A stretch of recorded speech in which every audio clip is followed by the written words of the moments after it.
মূলত যে ঘটনাটি উনি পাঠিয়েছেন এই ঘটনাটি ওনার দাদুর সাথে ঘটেছিল। ঘটনাটা সাল 1980 কি 85 সালের মাঝামাঝি কোনো একটা সময় হবে। ওনার দাদু গ্রামে থাকেন, তো গ্রামের ঠিকানা তো বলেই দিয়েছি, সেই দগরবাড়ি এলাকায় আর কি, বা দগরবাড়ি গ্রামে। ওনার দাদুর বেশ অনেক কৃষি জমি আছে, আর ওখানে ওনার অন্য চাচা রয়েছেন, এই যে সাগর ভাইয়ের অন্য চাচারাও রয়েছেন নাকি। সাগর ভাইয়ের দাদুর নাম আজিজার রহমান। এই আজিজার রহমান দাদু একজন গেজেটেড বীর মুক্তিযোদ্ধা। সাগর ভাই ওনার গেজেট নাম্বারটাও আমাকে দিয়েছেন, যাই হোক সেটা বলছি না।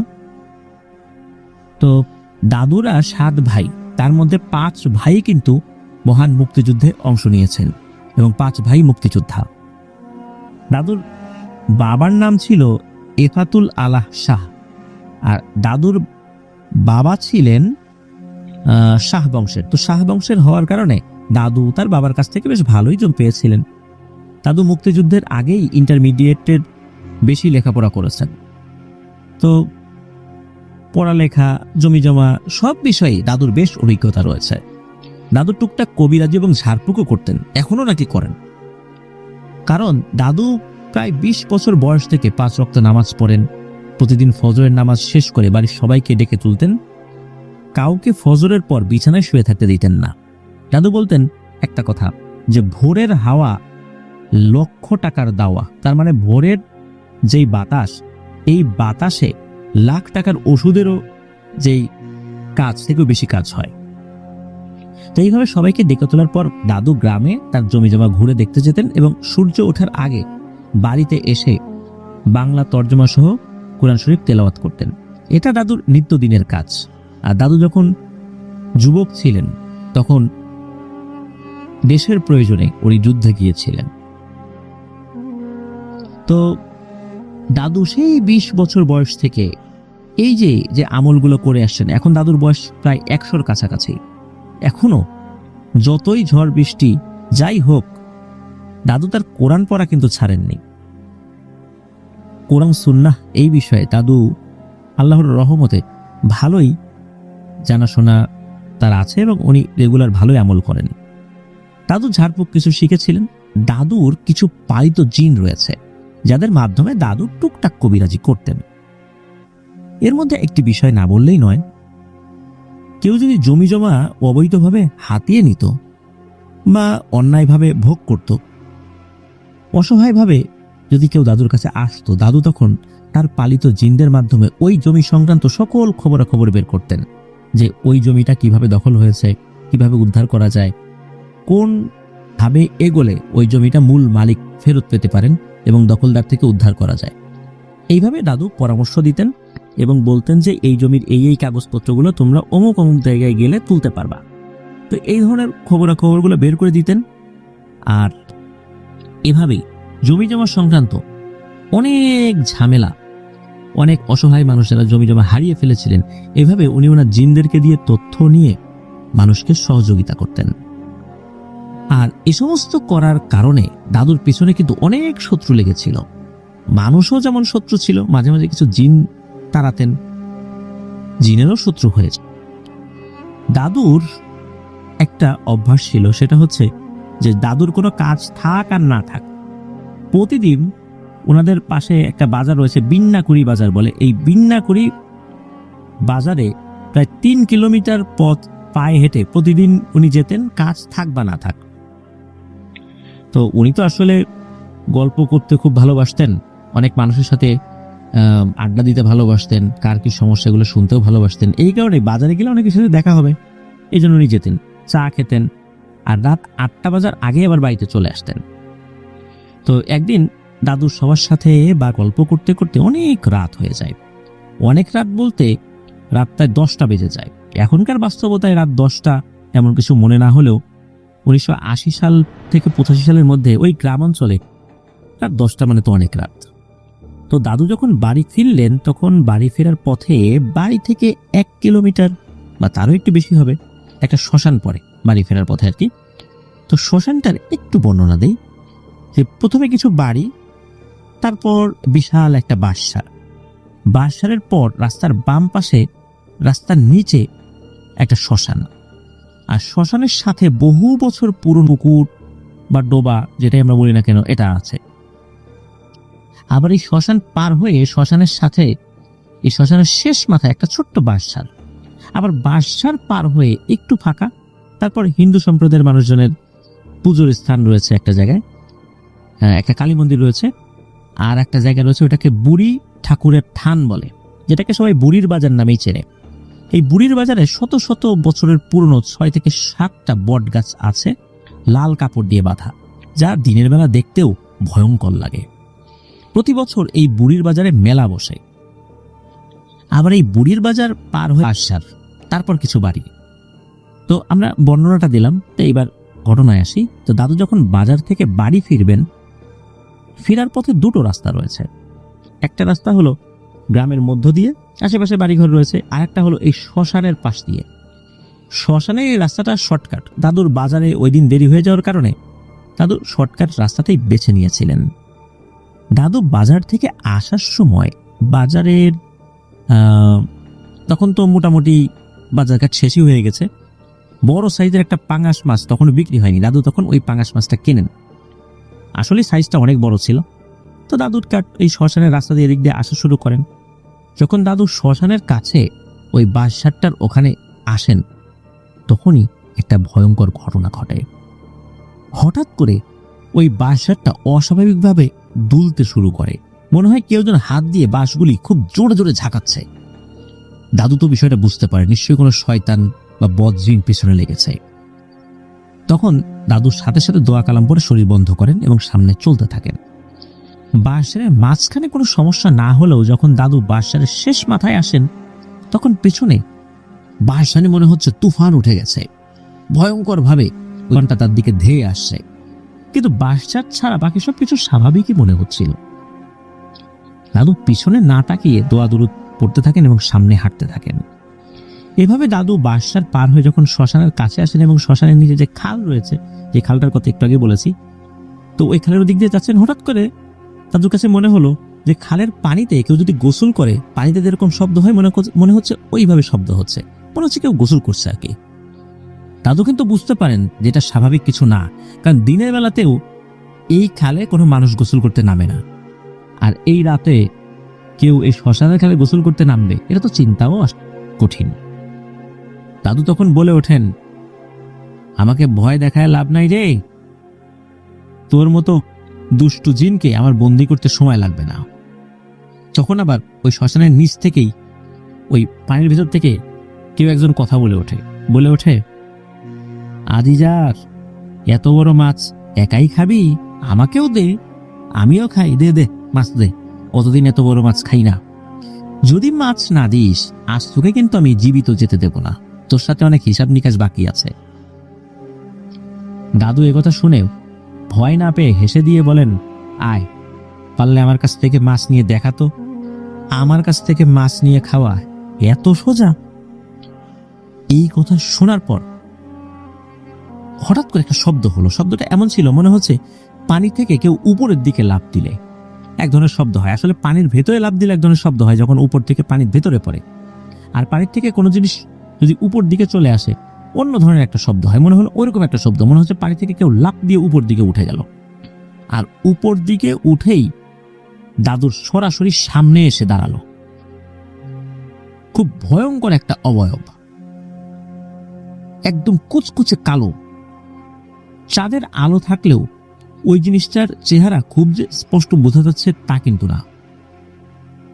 ওই জিনিসটা লম্বায় 12 ফুটেরও বেশি হবে, আর এর মাথার চুলগুলো অনেক লম্বা লম্বা হয়ে মাটিতে পড়েছে।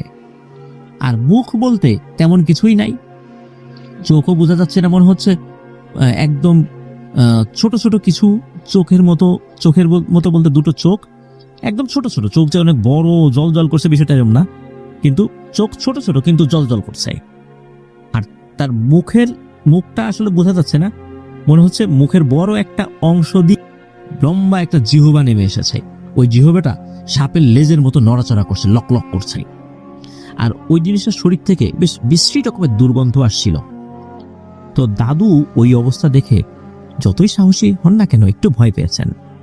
আর তখন চিন্তা করেছেন যে এই জিনিসটা আসলে শুধু মাছ খাওয়ার জন্য তার কাছে আসে নাই। মাছ খাওয়ার জন্য আসলে এইভাবে তার সামনে হাজির হতো না, পেছন থেকে চাইতো, হয়তো বা দিয়ে দিতাম, কিন্তু ও ক্ষতি করার জন্য আসছে। তখন দাদু কি করেছেন, তার অনুগত জিনদের মধ্যে শক্তিশালী একটা জিনের উনি মানে ডাকার যে প্রক্রিয়া সেটা করেছেন। খুব বেশি সময় লাগেনি, 5 থেকে 10 সেকেন্ডের মধ্যে দাদুর অনুগত সেই শক্তিশালী জিনটা চলে আসে এবং এসে কোনো কথা ছাড়াই ওই পিশাচ জিনটার উপরে ঝাঁপিয়ে পড়ে এবং ইচ্ছামতো ওই পিশাচ জিনটার উপরে বল প্রয়োগ করে মারতে শুরু করে। আর ওই পিশাচ জিনটা কয়েক মিনিটের মধ্যে দুর্বল হয়ে পড়ে। তখন দাদুর ওই অনুগত জিন দাদুকে বলে, ওস্তাদ জি, একে মেরে ফেলি, এর হাত খুবই অপবিত্র আর এর হাতে অনেক নিরীহ মানুষের রক্ত লেগে আছে। বিনা কারণে নিজের মনের তৃপ্তির জন্য, তার শয়তানি শক্তিটাকে বাড়ানোর জন্য অসংখ্য মানুষকে সে পানিতে ডুবিয়ে মেরেছে। বিশেষ করে অসংখ্য শিশু ওর হাতে মারা গেছে। একে যদি ছেড়ে দেই ও আবারও ক্ষতি করবে মানুষের। ওকে আর ছাড়া যাবে না, ওকে এই মুহূর্তে শেষ করে ফেলতে হবে। তো এই কথা শুনে ওই পিশাচ জিনটা দাদুর কাছে মাফ চায়, বলে যে আজিজার, আমাকে মাফ করে দাও, আমাকে হত্যা করো না, আমার জীবন ভিক্ষা দাও, আল্লাহর ওয়াস্তে আমার জীবনটা ভিক্ষা দাও। যখন আল্লাহর ওয়াস্তে শব্দটা বলে তখন দাদুর মনে মায়া হয়। দাদু তখন বলেন, তার অনুগত জিনকে বলেছেন, থামো, ওকে মেরো না। আর আরো বলেন, প্রাণ নেয়ার মালিকও আমরা না, প্রাণ দেয়ার মালিকও আমরা না, প্রাণ দেয়া এবং নেয়ার মালিক স্বয়ং আল্লাহ তাআলা, ওর বিচার আল্লাহ তাআলা করবেন। এই কথা শোনার পর ওই যে পিশাচ জিনটা, ওর মধ্যেও অনুশোচনা বোধ কাজ করে। ও নিজের থেকেই দাদুর কাছে তওবা করতে চায়। এতদিন ধরে যে সে অপরাধ করেছে, এই অপরাধ থেকে সে বের হতে চায়। তো দাদু তাকে ওখানে তওবা করান এবং সেজন্য আর কারো ক্ষতি না করে সেই ওয়াদাও নেন এবং ওখানে ওই পিশাচ জিনটাকে ছেড়ে দিয়ে চলে আসেন। বাসায় আসতে আসতে দাদুর বেশ অনেক রাতি হয়ে গিয়েছিল। দাদু পরে এই ঘটনাটা সকলকে খুলে বলেছিলেন। তবে ওই যে পিশাচ জিনটা, তার কি হলো?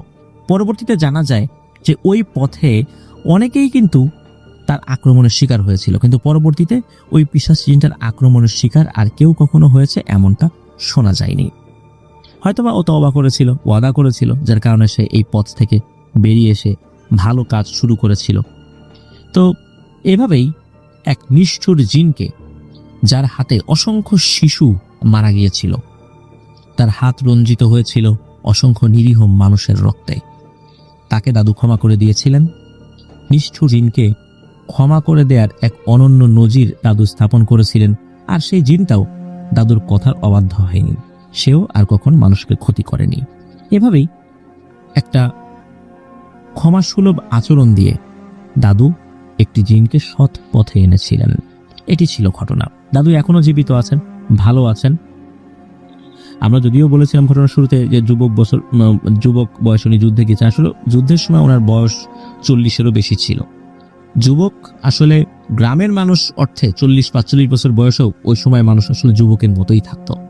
আমরা এখন অনেক ভেজাল খাবার খাই, যার ফলশ্রুতিতে অল্প বয়সেই আমরা বিভিন্ন রোগ বালাই এবং বার্ধক্যের দিকে চলে যাচ্ছি। 12-13 বছর বয়সী ছোট শিশুরও স্ট্রোক করে মারা যাচ্ছে। এমন একটা সময় আমরা চলে এসেছি। রাসূল সাল্লাল্লাহু আলাইহি ওয়াসাল্লাম বলেছিলেন, শেষ জামানায় হঠাৎ মৃত্যু অনেক বেড়ে যাবে। আমরা আসলেই তাই দেখছি। সুস্থ স্বাভাবিক মানুষ হঠাৎ করেই মারা যাচ্ছেন। আমাদের অনেক পরিচিত বন্ধু বান্ধব, আত্মীয় স্বজন যারা সুস্থ বলে আমরা সবসময় দেখি বা আসলেই সুস্থ, হঠাৎ করেই দুনিয়া ছেড়ে চলে যাচ্ছেন। কেউ কল্পনাও করতে পারে না যে আসলে এই টকবগে তরুণ বা শিশু বা যুবক বা কিশোর এ মারা যেতে পারে। আসলে এটাই শেষ জামানায় হবে। জানি না আমরা কখন এভাবে আল্লাহর ডাকে সাড়া দিয়ে চলে যাব। আল্লাহ আমাদের সবাইকে ভালো রাখুন, নেক হায়াত দান করুন। ধন্যবাদ মোহাম্মদ সাজ্জাদ জামান সাগর ভাই, আপনার এই ঘটনার জন্য আর আপনার দাদুর জন্য আপনার দ্য হরর ওয়ার্ল্ডের পক্ষ থেকে সালাম এবং শুভেচ্ছা রইল। আপনার দ্য হরর ওয়ার্ল্ডের লিসেনারদের পক্ষ থেকে আমাদের সালাম এবং শুভেচ্ছা ওনাকে পৌঁছে দেওয়ার অনুরোধ করছি। প্রিয় লিসেনার, চলুন আমরা চলে যাব আমাদের এবারের এপিসোডের পরবর্তী আরও একটি নতুন ঘটনায়। হাই প্রিয় লিসেনার, কেমন আছেন? আশা করি ভালো আছেন। আজকের যে এপিসোডটি সেটি খুব ইন্টারেস্টিং, বিকজ বাছাইকৃত ঘটনাগুলো আমি এখানে শেয়ার করেছি। সবচেয়ে ভয়ানক ঘটনাগুলো হচ্ছে এগুলো, যেন আপনাদের শুনতে ভালো লাগে। তো আমরা বেশি কথা বলবো না, সেটা হচ্ছে আপনি চ্যানেলটি সাবস্ক্রাইব করে আপনার মতামত জানিয়ে দিতে কিন্তু ভুলবেন না, আর মাস্ট একটা লাইক করে দিবেন। তো চলুন আমরা মূল ঘটনায় ফিরে যাই। ধন্যবাদ। এখন যে ঘটনাটি আপনাদের সাথে শেয়ার করতে যাচ্ছি, এই ঘটনাটি আমাদেরকে যিনি দিয়েছেন তার নাম মোহাম্মদ মাসুদ রানা। মাসুদ রানা ভাই এর আগেও আমাদেরকে কিন্তু ঘটনা পাঠিয়েছিলেন, সেটা আমরা প্রচারও করেছি। তো ওনার বাড়ি কুড়িগ্রাম জেলার রাজারহাট থানার বিদ্যানন্দ ইউনিয়নের বিদ্যানন্দ গ্রামে। আর যে ঘটনাটি উনি আমাদেরকে পাঠিয়েছেন, এই ঘটনাটি ওনারই এক ফুপার সাথে ঘটেছিল। সেই ফুপার নাম নূর মোহাম্মদ। এই নূর মোহাম্মদ ফুপার বাড়িও এই বিদ্যানন্দ ইউনিয়নেই, কিন্তু অন্য গ্রামে, মানে বিদ্যানন্দ গ্রামে না। তার গ্রামের নাম হচ্ছে মাজাপাড়া। ঘটনাটি যখন ঘটে তখন এই নূর মোহাম্মদ ফুপা কিশোর বয়সী ছিলেন। বর্তমানে ওনার বয়স 55-56 এরকম হবে আর কি। আর ঘটনা যখন ঘটেছিল তখন সময়কাল আসলে উনি নির্দিষ্ট করে সালটা বলতে না পারলেও বলেছেন 1980, 81, 82 এরকম হতে পারে আর কি। ওই সময় তো রাস্তাঘাট এরকম উন্নত ছিল না। আর ওই সময় নূর মোহাম্মদ ফুপা উনি কিশোর বয়সী হলেও উনি বেশ চঞ্চল এবং ডানপিটেও ছিলেন। কৃষিকাজ করা, তারপরে গরুর গাড়ি চালানো। বিশেষ করে এই নূর মোহাম্মদ ফুপার বাড়িতে 4টা গরু ছিল। 4টা গরুর মধ্যে 2টো গরু নূর মোহাম্মদ ফুপার বাবা উনি কৃষিকাজে ব্যবহার করতেন, মানে হাল চাষে ব্যবহার করতেন। আর 2টো গরুর গাড়ি তৈরি করে 2টো গরু সেই গাড়িতে ব্যবহার করতেন। মূলত গরুর গাড়ি চালানোর কাজটা নূর মোহাম্মদ ফুপার বাবাই করতেন। মাঝে মাঝে নূর মোহাম্মদ ফুপা উনি গরুর গাড়ি চালাতেন। এই জন্য গরুর গাড়ি চালাতে তারও কোনো সমস্যা হতো না, বা এটার নিয়ম কানুন উনি খুব ভালো করেই জানতেন আর কি। ওই সময় গ্রামে কিন্তু এক অঞ্চল থেকে আরেক অঞ্চলে যাওয়ার জন্য, বিশেষ করে মেঠো পথ দিয়ে চলার জন্য বা মাটির রাস্তা যেটা রয়েছে, যেখানে কাদা হলে কোনোভাবেই অন্য কোনো গাড়ি চলতে পারে না, তখন কিন্তু গরুর গাড়ি চলতো। ঘটনা যখন ঘটে তার কয়েকদিন আগে নূর মোহাম্মদ ফুপার বাবার কাছে একটা বিয়ের বরযাত্রী নিয়ে যাওয়ার অফার আসে। এখন যারা অফারটা নিয়ে এসেছিলেন তারাও এই নূর মোহাম্মদ ফুপার বাবার পরিচিত ছিলেন। যেহেতু পরিচিত লোকজন আসছে, উনিও সানন্দে হা করে দেন, কারণ পরিচিত লোকজনের গাড়ি নিয়ে যাওয়া, তারপরে পরিচিত লোক হিসাবে সেই বিয়ের দাওয়াতে অংশগ্রহণ করা, এটা তো একটা স্বাভাবিক রেওয়াজ। তো সেই হিসাবে উনিও আনন্দিত হন যে যাব, সমস্যা কি। কিন্তু প্রবলেমটা ছিল যে যেই গ্রামে বিয়ে, ওই গ্রামটা আবার বেশ দূরত্বে ছিল। আর যেখান থেকে বরযাত্রী তুলতে হবে সেই গ্রামটাও আবার এই বিদ্যানন্দ গ্রামের, মানে মাজাপাড়া গ্রামের 2 গ্রাম পরে। এখন এটা নিয়েও কোনো সমস্যা নেই, কারণ এই মাজাপাড়া গ্রাম থেকে ওই গ্রামে যেতে 1 ঘন্টা লাগবে সর্বোচ্চ। এটা নিয়ে তো আর কোনো সমস্যা নেই। কয়েকদিনের মধ্যেই আস্তে আস্তে বিয়ের ডেটটা তো চলে এসেছে। সমস্যা যেটা হলো, ঠিক ওই বিয়ের আগের দিন সন্ধ্যার পরে এই নূর মোহাম্মদ ভাইয়ের বাবা উনি অসুস্থ হয়ে পড়েন। এখন কোনোভাবেই উনি গাড়ি নিয়ে যেতে পারবেন না। এখন পরিচিত লোকজন দাওয়াতও দিয়েছে, আবার গাড়ি নিয়েও যেতে হবে। এখন কি করবেন? যেহেতু নূর মোহাম্মদ ফুপা উনি মাঝে মাঝে গাড়ি চালাতেন, এগুলোর নিয়ম কানুনও জানেন, এই কারণে নূর মোহাম্মদ ফুপার বাবা এই দায়িত্বটা নূর মোহাম্মদ ফুপাকেই দেন যে বাবা তুই যা, আমার শরীরটা ভালো না, ওদেরকে বুঝাই বলিস যে আমি আসতে পারলাম না, আমি খুব আন্তরিকভাবে দুঃখিত, তোকে পাঠাইছি। তো নূর মোহাম্মদ ফুপাও পরের দিন খুব সকালবেলায় তার গরুর গাড়ি নিয়ে ওই যে 2 গ্রাম পরে যে বাড়ি থেকে বরযাত্রী নেবেন আর কি, সেই বাড়িতে চলে যান। তো সেখানে যাওয়ার পর ওনারা তো আশা করেছেন নূর মোহাম্মদ ফুপার বাবা আসবেন, উনি একজন ভার বুদ্ধিসম্পন্ন মানুষ, আর বিয়ে বাড়িতে একজন ভার বুদ্ধিসম্পন্ন মানুষের উপস্থিত থাকাটাও দরকার আছে। তারপরেও যেহেতু সে অসুস্থ, আসতে পারে নাই, গাড়ি পাঠিয়ে দিয়েছে। আর ওই অবস্থাতে গাড়ি না পাঠিয়ে উপায় ছিল না, কারণ হঠাৎ করে সন্ধ্যার পরে আসলে উনি অসুস্থ হয়েছেন। তো ওই সময়ে যদি ওই গ্রামে খবরও পাঠানো হয়, ওই রাত্রে তো ওনারা কোনো গরুর গাড়ি ম্যানেজ করতেও পারবেন না। এই জন্যই মূলত এই নূর মোহাম্মদ ভাইকে গাড়ি দিয়ে পাঠানো হয়েছিল আর কি। এখন ওখান থেকে তারা রওনা দিলেন। প্রায় 30 কিলোমিটার, এই নূর মোহাম্মদ ফুপা যেটা বলেছেন, প্রায় আনুমানিক 30 কিলোমিটার ওনারা গাড়ি চালিয়ে সেই গ্রামে গিয়ে পৌঁছান। বেশ দূরত্বে ছিল, 30 কিলোমিটার মানে গ্রাম অঞ্চলে কিন্তু অনেক দূর। এটা ওনার আনুমানিক একটা হিসাব ছিল আর কি, এরকম হবে বা কমও হতে পারে। ওখানে যখন তারা পৌঁছান তখন দুপুর হয়ে গেছে, মানে জোহরের আজান দিয়ে দিয়েছে। তো ওখানে ওনারা যাওয়ার পরে ওনারা বিশ্রাম করেন প্রথমে। তারপরে ওনার গরুর গাড়ি থেকে গরু দুটোকে খুলে একটা জায়গা বাঁধেন, গরু দুটোকে বিশ্রাম দিতে হবে। এতটা পথ তারা হেঁটে এসেছে, গাড়ি টেনে এসেছে, গরুগুলোকে খাবারও দিতে হবে, কারণ আবার তো সেই সেম পথটা যেতে হবে। গরুগুলো যদি অসুস্থ হয়ে পড়ে তাহলে তো বিশাল সমস্যা হয়ে যাবে। আর বিয়ের এই আনুষ্ঠানিকতাগুলো একটু তাড়াতাড়ি করার প্রয়োজন ছিল, কারণ সন্ধ্যা লেগে গেলে বা রাত হলে বিভিন্ন জায়গায় এই বরযাত্রীর গাড়িতে ডাকাতি হতো। নতুন বউয়ের শরীরে স্বর্ণের গহনা থাকতো, এগুলো ডাকাতি হতো। এই জন্য তাড়াহুড়া করেই তারা রওনা দেওয়ার জন্য পিড়াপিড়ি করতে থাকলে বিয়ের আনুষ্ঠানিকতাগুলো দ্রুতই সেরে ফেলা হয়। এরপর ওনারা খাওয়া দাওয়া করে রওনা দেন। তো রওনা যখন ওরা দিয়েছেন, অনেক রাত হয়ে যাবে এটাই স্বাভাবিক, সেরকম চিন্তাও তাদের ছিল। এখন এই গাড়িতে তো খুব বেশি লোক আসা যায় না, আর ফেরার সময় 5-6 জন উঠলেও আবার যখন আসলেন তখন 5-6 জন উঠলো। ফেরার সময় তো এখন বরযাত্রী বেড়ে গেছে, কারণ ওই মেয়ের বাড়ি থেকেও কিছু আত্মীয় স্বজন মেয়ের সাথে আসবে। এখন সিদ্ধান্ত হলো যে গাড়িতে শুধু হাজবেন্ড এবং ওয়াইফ বসবেন, অন্যরা পায়ে হেঁটে বা অন্যান্য কোনোভাবে আসতে থাকবেন। আর গরুর গাড়ি যেহেতু একটু দ্রুতই চলে, স্বাভাবিক মানুষ পায়ে যেভাবে হেঁটে আসে তার থেকে সামান্য হলেও একটু দ্রুতই চলবে, এটাই স্বাভাবিক। এই জন্য ওনারা যখন রওনা দিয়েছেন তখন ওই লোক যারা হেঁটে আসছিলেন তারা একটু পিছনে পড়ে গিয়েছেন, বা অন্য কোনোভাবে আসছেন তারা একটু পিছনে পড়ে গিয়েছিলেন। তো গরুর গাড়িতে শুধু হাজবেন্ড এবং ওয়াইফ বসা ছিলেন, আর গাড়ি চালাচ্ছেন নূর মোহাম্মদ ফুপা। সন্ধ্যা হয়ে গেছে, সন্ধ্যা হওয়ার পরে এশার আজানও হয়ে গেছে। কারণ ওই সময় গ্রামের মসজিদগুলোতে এরকম মাইক ছিল না, মুখেই আজান দিত। তো রাস্তার পাশে একটা মসজিদও ছিল। যখন এশার আজান হলো তখন উনি বুঝতে পেরেছেন যে এখন এশার নামাজ হবে আর কি, জামাত হবে। তো উনি তো গাড়ি থামাতে পারছেন, উনি চলে যাচ্ছেন। সারাদিনের একটা জার্নি, ধকল হাজবেন্ড ওয়াইফের উপর দিয়ে গিয়েছে। তো গাড়ির মধ্যে হাজবেন্ড ওয়াইফ দুজনই ঘুমিয়ে পড়েছেন। আর ওই গরুর গাড়ির ছই যেটা বলে, একটা ইউ শেপের একটা ছাউনি থাকে যেটাকে ছই বলে, ওটার মধ্যে একটা হারিকেনও জ্বালানো ছিল। সেই হারিকেনের আলোতে দেখা যাচ্ছে যে হাজবেন্ড ওয়াইফ দুজনই গরুর গাড়ির মধ্যে এক পাশে কাত হয়ে, দুজন দুই পাশে কাত হয়ে ঘুমিয়ে গেছেন। তাদেরকে আর উনি ডাকেন নাই, মানে নূর মোহাম্মদ ফুপা ডাকেন নাই যে ক্লান্ত হয়ে গেছে থাক ঘুমাক। কিন্তু ওনার এতটা পথ আসতে হবে, একটু কথাবার্তা বলার দরকার ছিল, যেহেতু গরু গাড়িতে অন্য কেউ ছিল না। তো উনি এসব ভাবছিলেন যে একটা কথা বলার মানুষ পেলে মনে হয় ভালোই হতো। হঠাৎ করে পেছন থেকে কেউ একজন ডাক দেয়, নূর মোহাম্মদ দাঁড়া দাঁড়া দাঁড়া। তো এই কণ্ঠটা একজন বৃদ্ধা মহিলার কণ্ঠস্বর। তো দাঁড়া দাঁড়া বলার সাথে সাথে নূর মোহাম্মদ ফুপা কিন্তু গাড়ি দাঁড় করান নাই, তার গরু দুটো দাঁড়িয়ে যায়। উনি কোনোভাবেই গরু দুটোকে সামনে নিয়ে যেতে পারছিলেন না।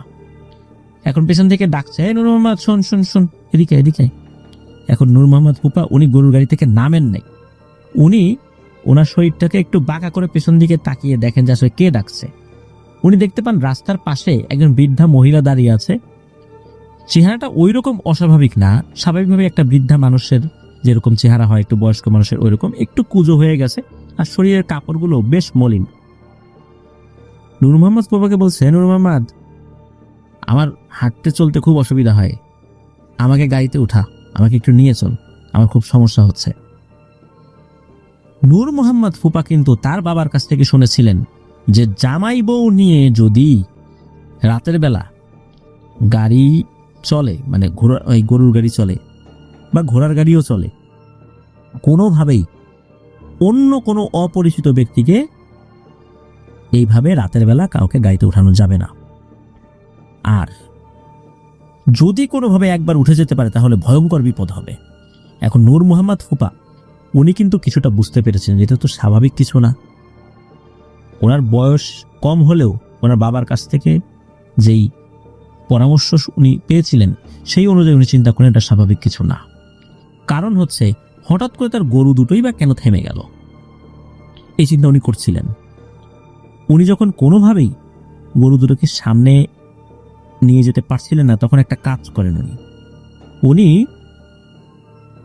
ওনার যে হারিকেনটা ছিল, এই হারিকেন থেকে কোনো কিছুর সাথে একটু আগুন ধরান, কোনো কাগজ বা কোনো একটা কাপড় বা কোনো কিছুর সাথে আগুন ধরিয়ে ওই গরু যে লেজের মাথায় যে কিছু চুল থাকে, ওই চুলের ওখানে আগুন ধরিয়েছেন একটা গরু, আর সাথে সাথে গরু হাঁটা চলা শুরু করেছে।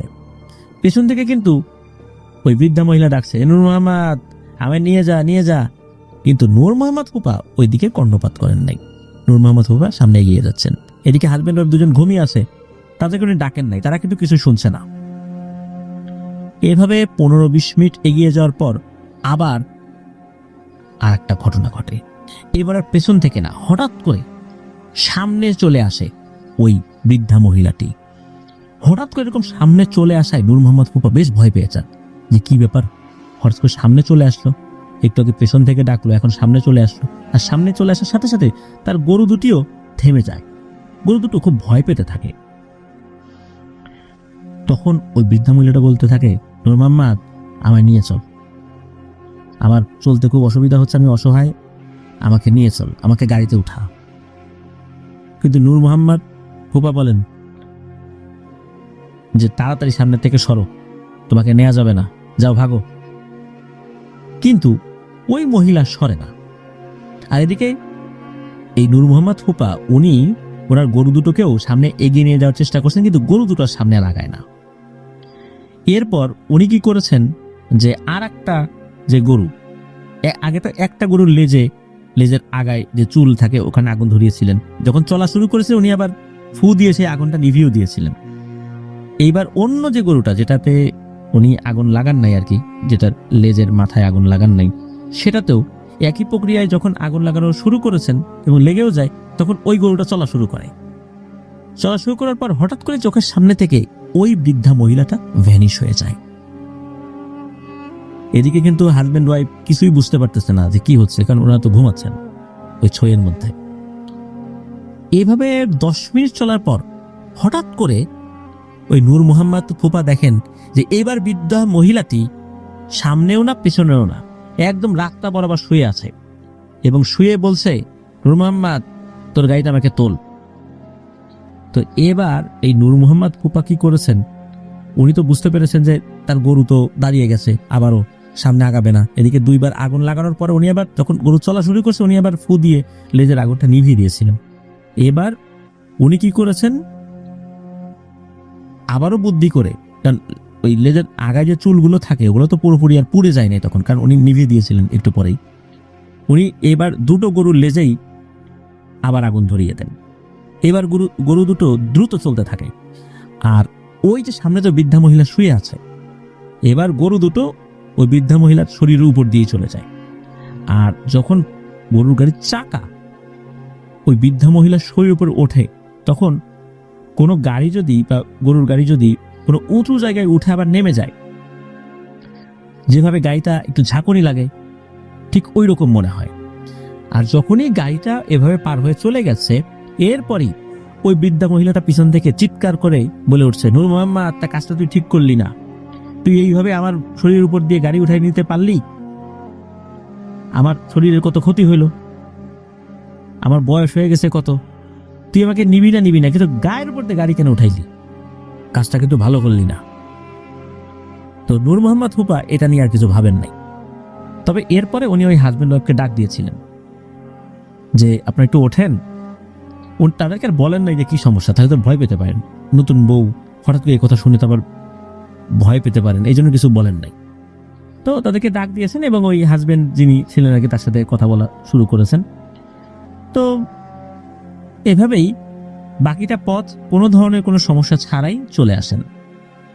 ওনারা যখন চলে এসেছেন বাড়িতে, এর আধা ঘন্টা 1 ঘন্টা পর আবার অন্য লোকজনও চলে এসেছে ততক্ষণে। তো এই সময়টা ওনারা বিশ্রাম নিয়েছেন, এই নূর মোহাম্মদ ফুপা ওই বাড়িতে বিশ্রাম নিয়েছেন, হালকা নাস্তা পানি করেছেন। এরপরে উনি চলে যেতে চান। তখন রাত হয়ে গেছে বেশ, রাত বলতে তখনকার সময়ে রাত আনুমানিক 10টা 10:30 বাজে। তো গ্রামে এই 1980-82 সালে রাত 10টা 10:30 মানে কিন্তু অনেক রাত। বর্তমান সময়ের প্রেক্ষাপটে সেটা কিছু না হলো। তো নূর মোহাম্মদ ফুফাকে তারা ওই সময় থেকে যাওয়ার অনুরোধ করেন। তখন উনি বলেন যে থেকে যাব, আমার তো 2 গ্রাম পরেই বাড়ি, সর্বোচ্চ 1 ঘন্টা লাগবে আমার বাড়ি যেতে গরু নিয়ে বা এই গরু গাড়িটা চালিয়ে নিতে। তো এখন তো থাকার দরকার নেই, আর তাছাড়া আমি নিজের বাসা ছাড়া অন্য জায়গায় আসলে ওইভাবে ঘুমাতে স্বাচ্ছন্দ্য বোধ করি না, আমি চলেই যাই। তখন দেখলেন যে আসলেই তো তাই, বাড়ি তো খুব বেশি দূরেও না, ঠিক আছে যাক। তো উনি এই গাড়িটা নিয়ে বেরিয়ে পড়েন। এখন বেরিয়ে পড়ার পর এই নূর মোহাম্মদ ফুফার কাছে মনে হলো যে গাড়ি তো নিয়ে বের হইলাম, কিন্তু সোজা পথ দিয়ে গেলে তো 1-1.5 ঘন্টা সময় লাগবে। পাশে যে নদীটা আছে, নদীর পাশ দিয়ে তো যাওয়া যেতে পারে, অনায়াসে যাওয়া যেতে পারে। তো ওই দিকটা দিয়ে যাই, তাহলে সময়টা অনেক কম লাগবে, আর নদীর হাওয়া খেতে খেতে গেলাম, ভালোই লাগবে। তো উনি মেইন রাস্তাতে না দিয়ে তার গাড়িটা ঘুরিয়ে নদীর পাড় দিয়ে যাওয়া শুরু করেন। তো নদীর পাড়ে কিন্তু যে বালু রাস্তা, তখন রাস্তাও তো না আসলে এটা, নদীর যেই পাড় ওটাতে কিন্তু আসলে বালুটা ভিজা ভিজা থাকে। তো গরুর গাড়ির চাকা কিছুটা দেবে যায়, পুরোপুরি না দেবে গেলেও তো যাচ্ছিলেন ওই দিক দিয়ে। আর উনি আপন মনে গান গাচ্ছিলেন, উত্তরবঙ্গের যে সঙ্গীতটা থাকে আর কি, উনি গান গাচ্ছেন ওনার মতো করে। ওনার গানের গলাও খুব ভালো ছিল। তো উনি আগাচ্ছেন অনেকটা পথ আগাচ্ছেন, তখন কিন্তু আকাশে চাঁদের আলো ছিল, নদীর পানির উপরে চাঁদের আলো পড়ে বেশ চকচক চকচক করছিল, দারুণ একটা পরিবেশ ছিল। আর খাওয়া দাওয়া করেছেন, বেশ ভালো টাকা পয়সাও দিয়ে দিয়েছিলেন, বকশিসও দিয়েছিলেন নূর মোহাম্মদ ফুফাকে। ওনার মনটাও বেশ ফুরফুরে ছিল। তো উনি আগাচ্ছেন। তো বেশ কিছুটা দূরে দেখতে পান যে 4 জন মানুষ দাঁড়িয়ে আছে। উচ্চতা খুব বেশি না, তবে হ্যাঁ লম্বা, তবে খুব বেশি না, মানে এই টাইপের লম্বা মানুষ দেখা যায়। আর তাদের শরীর এক ধরনের আলখেল্লা, আর তারাও বেশ বৃদ্ধ। আর একটা লাশ সাদা কাপড়ে মোড়ানো, লাশটা মাটিতে রাখা। তো ওই 4 জন লোক বলে, এই গারোয়ান ভাই দাঁড়াও দাঁড়াও দাঁড়াও। নূর মোহাম্মদ ফুফা গাড়ি দাঁড় করানোর আগেই গরু দুটো থেমে যায়। এরপর ওই বৃদ্ধা, ওই যে 4 জন থেকে একজন বলে যে এই যে যার লাশটা দেখছো আমাদের বোন, তো আমরা পাশের একটা গ্রামে যাব। তার একটা গ্রামের নাম বলে, ওই গ্রামটা আবার এই নূর মোহাম্মদ ফুফার চলার পথেই পড়বে। তখন ওই 4 জন লোকের থেকে একজন বলে যে এটা তো আমাদের বোন, মারা গেছে, তো ওকে নিয়ে যাব, ওই গ্রামে নিয়ে যাব, তো লাশটা গাড়িতে তুলতে পারবা, তোমাকে বেশ মোটা অঙ্কের টাকা দিব। এখন নূর মোহাম্মদ ফুফা উনি চিন্তা করেন যে তার বাবা কিন্তু নিষেধ করে দিয়েছে কখনো গাড়িতে লাশ উঠানো যাবে না। এখন নূর মোহাম্মদ ফুফা চিন্তা করে যে বাবা তো আর জানতেছে না, এতগুলা টাকা দিবে, খারাপ কি। তখন মানে ঠিক আছে, লাশ উঠান আপনারা গাড়িতে। তখন ওই 4 জন বলে, না আমরা উঠাতে পারবো না, তুমি উঠাও, আমাদের বয়স হয়ে গেছে, লাশ উঠানোর মতো শক্তি আমাদের শরীরে নাই। তখন নূর মোহাম্মদ ফুফা এই বিষয়টা নিয়ে আর বেশি কিছু চিন্তা করেন না। উনি নিজেই গাড়ি থেকে আবার নেমে যান, নেমে ওই লাশটা ধরে গাড়িতে উঠান। লাশটা উঠানোর সময় খুব যে বেশি ওজন মনে হয়েছে তা কিন্তু না, হয়তো বা 60-70 কেজি এরকম মনে হয়েছে আর কি সর্বোচ্চ ওজন। তো ঠিকঠাক মতো উঠান, এবং ওঠার পর বলেন যে আসলে আপনারা তো 4 জন লোক, আমার গরুর গাড়িতে তো 4 জন যদি আপনারা ওঠেন, তাহলে এইখানকার মাটি তো নরম, চাকা দেবে গেলে তখন আর আগাতে পারবো না, আপনারা ভালো হয় যে এটার সাথে হেঁটে আসেন। তো ওনারা বলে আচ্ছা ঠিক আছে, আমরা সাথে হেঁটে আসতেছি। তো উনি লাশ উঠিয়েছেন, গাড়ি চালাচ্ছেন, পেছন দিকে মাঝে মাঝে তাকিয়ে দেখছেন যে ওই 4 জন আসছে কিনা। দেখছেন না, ঠিকই আসছে, 4 জনই আসছে। অল্প কিছুক্ষণ চলার পর হঠাৎ করে গাড়িতে একটা ঝাঁকুনি লাগে। ঝাঁকুনি লাগার পর নূর মোহাম্মদ ফুফা ওই গরুগুলোকে থামান, গাড়িটা থেমে যায়। পেছন দিকে তাকিয়ে দেখেন যে ওই 4 জন লোক নাই, আর লাশটাও নাই, লাশটা মাটিতে পড়ে গেছে, মানে পেছনে পড়ে গেছে আর কি। তখন নূর মোহাম্মদ ফুফা খুব মন খারাপ করেন এই কারণে, আহারে ওই লোকগুলো বৃদ্ধ মানুষ, হয়তো বা আমার গাড়ির তালে তালে হেঁটে আসতে পারেন নাই, পেছনে পড়ে গেছে, আর লাশটা একটা ভদ্র মহিলার লাশ, লাশটা নিচে পড়ে গেল। লাশটা নিচে পড়ে গিয়ে নিচে কষ্ট পেয়েছে, কারণ ইসলাম ধর্মের রয়েছে যে মৃত লাশও কষ্ট পায়, তো লাশটা তার কারণে হয়তো বা কষ্ট পেল, পড়ে গেল। তো উনি এই চিন্তা করে লাশটা আবার গাড়িতে তোলার চেষ্টা করছেন, কিন্তু না, উনি কোনোভাবেই সেটা পারছেন না। লাশটা অনেক ভারী মনে হচ্ছে, কোনোভাবেই উনি লাশটা তুলতে পারলেন না। অথচ কিছুক্ষণ আগেই কিন্তু এই লাশটা উনি গাড়িতে অনায়াসে তুলে ফেলেছিলেন। কোনোভাবেই না তুলতে পেরে একটা সময় মনে হয় যে আচ্ছা, আসলে ব্যাপারটা কি, এটা কি লাশ না অন্য কিছু, নাকি ভারী কোনো জিনিস এটা, দেখি তো। তো উনি কি করেছেন, ওই লাশের মুখের উপর থেকে কাপড়টা কেবল সরিয়েছেন। সরানোর সাথে সাথে উনি দেখেন যে আরে, এটা তো সেই মহিলা, যেই মহিলাটা রাস্তার বিভিন্ন জায়গায় এসে বারবার ওই গাড়িতে উঠতে চেয়েছিল। আর একটা পর্যায়ে এই মহিলার শরীরের উপর দিয়ে গাড়ি চালাই দেওয়া হয়। উনি যখন এই লাশের উপর থেকে কাপড়টা সরিয়েছেন, তখনও কিন্তু মহিলাটা চোখ বন্ধ করা ছিল। কয়েক সেকেন্ড পরে হঠাৎ করে ওই মহিলাটা চোখ খোলে। শুধু চোখ খোলে না, খপ করে নূর মোহাম্মদ ফুপার হাত চেপে ধরে। খুবই শীতল, মানে ঠান্ডা হাত ছিল। এমন ভাবে হাত চেপে ধরেছে নূর মোহাম্মদ ফুপার আর ছোটার সুযোগ নাই। ওই মহিলা বলছে, কিরে, তোরে বারবার বললাম যে আমাকে গাড়িতে উঠা, তুই উঠালি না। তুই আমার গায়ের উপর দিয়ে গাড়ি চালাই দিলি, আমার শরীর অনেক ক্ষতি হয়েছে, আজকে তোর আর রক্ষা নাই। আর আমার ভাইয়েরা আসতেছে, এখন তোর শেষ সময় চলে আসছে। তো এরপরে নূর মোহাম্মদ ফুপা প্রচন্ড জোরে একটা চিৎকার দেন। এরপরে কি হয়েছে ওনার আর কিছু মনে নাই। ওদিকে কি হয়েছে, নূর মোহাম্মদ ফুপার আসতে দেরি দেখে নূর মোহাম্মদ ফুপার বাবা, উনি এবং আশেপাশে কয়েকজন পুরুষ মানুষ, ওনারা ওই বরের যে বাড়ি, সেই গ্রামে ওই বাড়িতে গিয়েছেন। তো ওনারা বলছেন যে ও তো অনেকক্ষণ আগেই চলে গেছে। তখন ওনারা চিন্তা করছে, আরে, ও যদি চলে গিয়ে থাকে তাহলে আমরা যেই রাস্তা দিয়ে আসছি ওই রাস্তা দিয়ে তো ও আসে নাই, তাহলে তো আমাদের সামনে ও পড়তো, নিশ্চয়ই ওই নদীর পথ দিয়ে ও আসছে। তো ওনারা চিন্তা করে নদীর পথ দিয়ে রাতের বেলা একা আসাটা তো ঠিক না। ওনারা ওই নদীর পথটা আবার অনুসরণ করেছেন। তো বেশ খানিকক্ষণ যাওয়ার পরে ওনারা দেখতে পান একটা গাড়ি।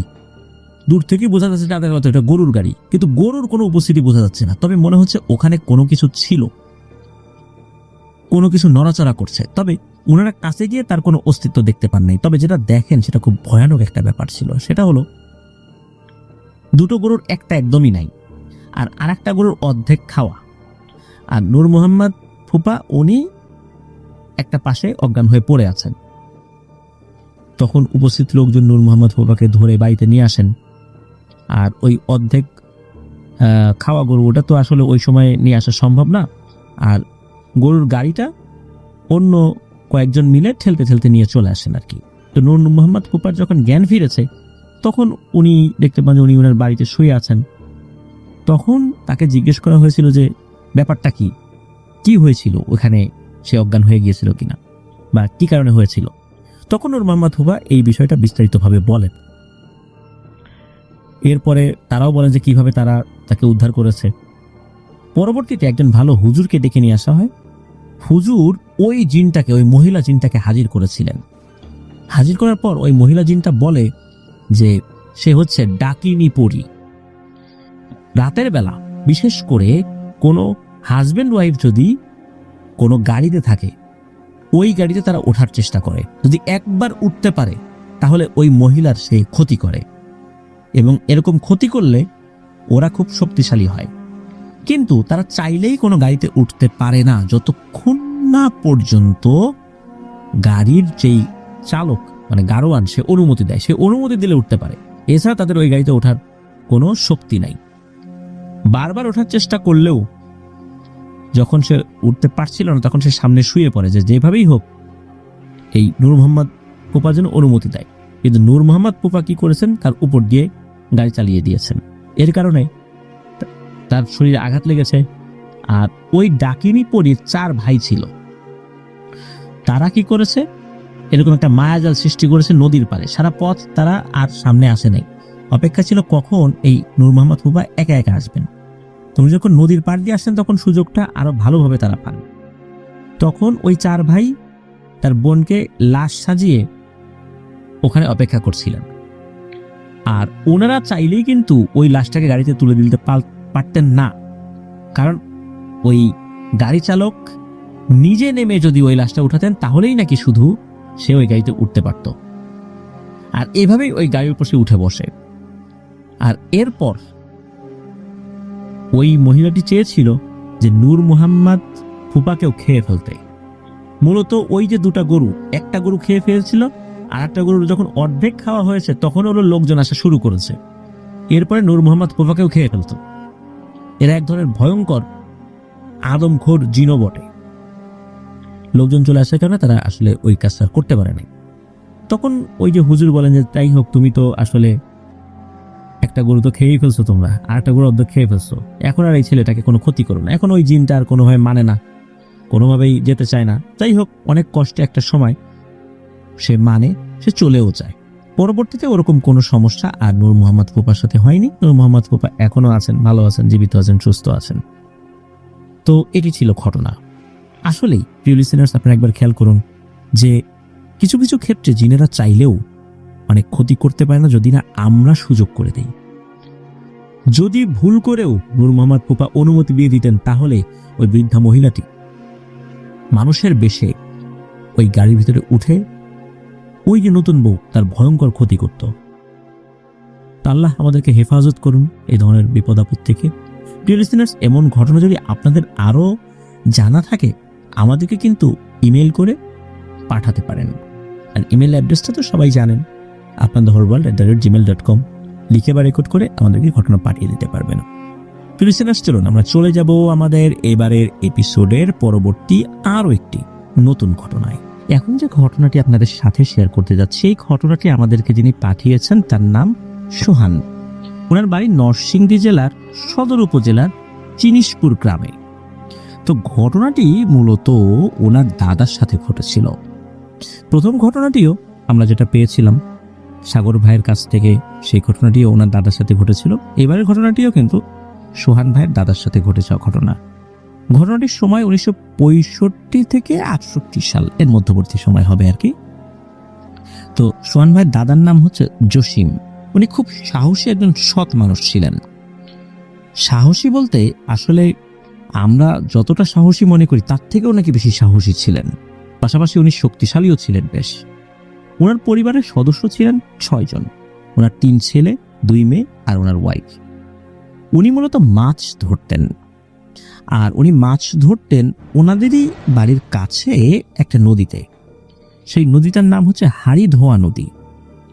ওই নদীতে ওই সময়ের প্রেক্ষাপটে বেশ অনেক মাছ পাওয়া যেত। এখন তো এরকম মাছ পাওয়া যায় না। তো জসিম দাদা উনি ছিলেন একজন দিনমজুর, সারাদিন কাজ করতেন আর রাতের বেলা মাছ ধরতেন। এই মাছ আবার স্থানীয় বাজারে বিক্রি করতেন। ওই বাজারটার নাম হচ্ছে কালীর বাজার বা কালীর হাট। এটা নরসিংদী জেলার পলাশ থানায় অবস্থিত। যাই হোক, মূল ঘটনাতে আসি। জসিম দাদাদের পরিবারের আয়ের উৎস কিন্তু একজনই, বা একজন ব্যক্তি শুধু আয়ের কাজের সাথে জড়িত আছেন, আর কেউ না। তো ওনার ছেলেপেলেরাও তো তখন ছোট ছোট। এক প্রকার বাধ্য হয়েই কিন্তু ওনাকে দুটো কাজ করতে হতো। রাতে মাছ ধরতে হতো, সেটা বাজারে বিক্রি করতে হতো, আবার দিনের একটা সময় ওনাকে দিনমজুরে কাজ করতে হতো। খুব কঠিন একটা পরিশ্রম যেত। রাত্রে খুব একটা ঘুমাতেও পারতেন না, কারণ পরিবারের আয়ের উৎস তো উনি, আর তো কেউ নাই। তো এভাবেই প্রতিনিয়তই উনি মাছ ধরে যাচ্ছিলেন। তো একদিন রাত্রে উনি প্রতিদিনের মতো মাছ ধরতে যান। উনি যেই ঘাটে বসে মাছ ধরতেন সেই ঘাটটার নাম হচ্ছে বাঁশতলার ঘাট। তো ওনার বাসা থেকে রাস্তা দিয়ে পায়ে হেঁটে প্রায় 20 মিনিটের রাস্তা। আর ওই সময় বাঁশতলা ঘাটে নাকি খুব বেশি মাছ পাওয়া যেত, যেটা নদীর অন্য কোনো জায়গায় খুব একটা পাওয়া যেত না। মানে ওই সময় প্রেক্ষাপটে ওই জায়গাতে মাছ বেশি থাকতো। তো উনি সবসময় ওখানেই মাছ ধরতেন। আর ওনার কাছে একটা ডোলা থাকতো। ডোলা মানে মাছ ধরার একটা পাত্র। তো উনি ছিপ নিয়ে বের হয়ে পড়েন। উনি গিয়ে মাছ ধরা শুরু করেন। বেশ কিছুক্ষণ মাছ ধরার পর উনি ডোলার দিকে তাকান। তাকে তো উনি হতভম্ব হয়ে যান, কারণ উনি দেখেন ডোলাতে একটা মাছও নাই। উনি তো বেশ অবাক আর বিরক্তও হচ্ছে। এত কষ্ট করে মাছগুলো ধরলেন, এই মাছগুলো কোথায় চলে গেল? লাফিয়ে লাফিয়ে কি এর থেকে বের হয়ে গেল? যাই হোক, মন টন খারাপ, মেজাজও খারাপ, কি আর করা। আবার মাছ ধরা শুরু করেছেন। এবার বেশ খানিকক্ষণ পর ওই ডোলার দিকে তাকিয়ে দেখেন একই কাণ্ড, একটা মাছও নাই। অথচ এর মধ্যেও কিন্তু বেশ কয়েকটা মাছ ধরে উনি কিন্তু ওর মধ্যে রেখেছেন। এবার তো উনি বেজায় ক্ষিপ্ত। কিন্তু উনি ভেবে উঠতে পারেন না যে আসলে হচ্ছেটা কি, মাছটা যাচ্ছে কোথায়। উনি চিন্তা করেন যে আচ্ছা, মাছগুলো কি লাফিয়ে লাফিয়ে বাইরে চলে যাচ্ছে? লাফিয়ে লাফিয়ে যদি বাইরেই যায় তাহলে এবার নজর রাখি। তো এরপর উনি যে মাছগুলো ধরেছেন এগুলা ডোলায় রেখেছেন, বাট মাঝে মাঝে তাকাচ্ছেন যে আসলে মাছগুলো কোথায় যায়। তো উনি হঠাৎ করে যখন তাকিয়েছেন ওনার ডোলার দিকে, উনি দেখেন যে কুচকুচে চিকন কালো শুকনো, মানে শুকনো বলতে একদম হাড়ের সাথে চামড়া লেগে গেলে যেমনটা হয় ওই রকম, হাতটাও কালো চিকন, এরকম শুকনো একটা হাত, মনে হচ্ছে লম্বা একটা হাত পেছন থেকে এসে ওই ডোলার মধ্যে ঢুকেছে। এবার একটি মাছ ধরে হাতটা আবার সরিয়ে নিয়ে চলে গেল। উনি তাকিয়ে দেখলেন যে পেছনে একটা ঝোপ আছে, ওই ঝোপের ভেতর থেকে ওই হাতটা বেরিয়েছে। তো উনি চিন্তা করলেন যে এত বড় লম্বা হাত আর এমন হাত, এটা তো কোনো মানুষের না, এটা নিশ্চয়ই কোন একটা মাছ খেকো পিশাচ। তো উনি কিন্তু এটাতে ভয় পান না, কারণ উনি খুবই একজন সাহসী মানুষ, আর উনি এই সমস্ত বিষয়গুলো তো জানতেন আগে থেকেই।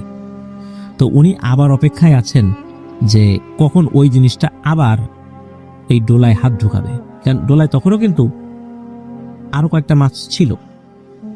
তো উনি মাছ ধরার ভান ধরে বসে আছেন আর ওনার চোখটা একটু বাঁকা করে তাকিয়ে আছেন ওই ডোলার দিকে।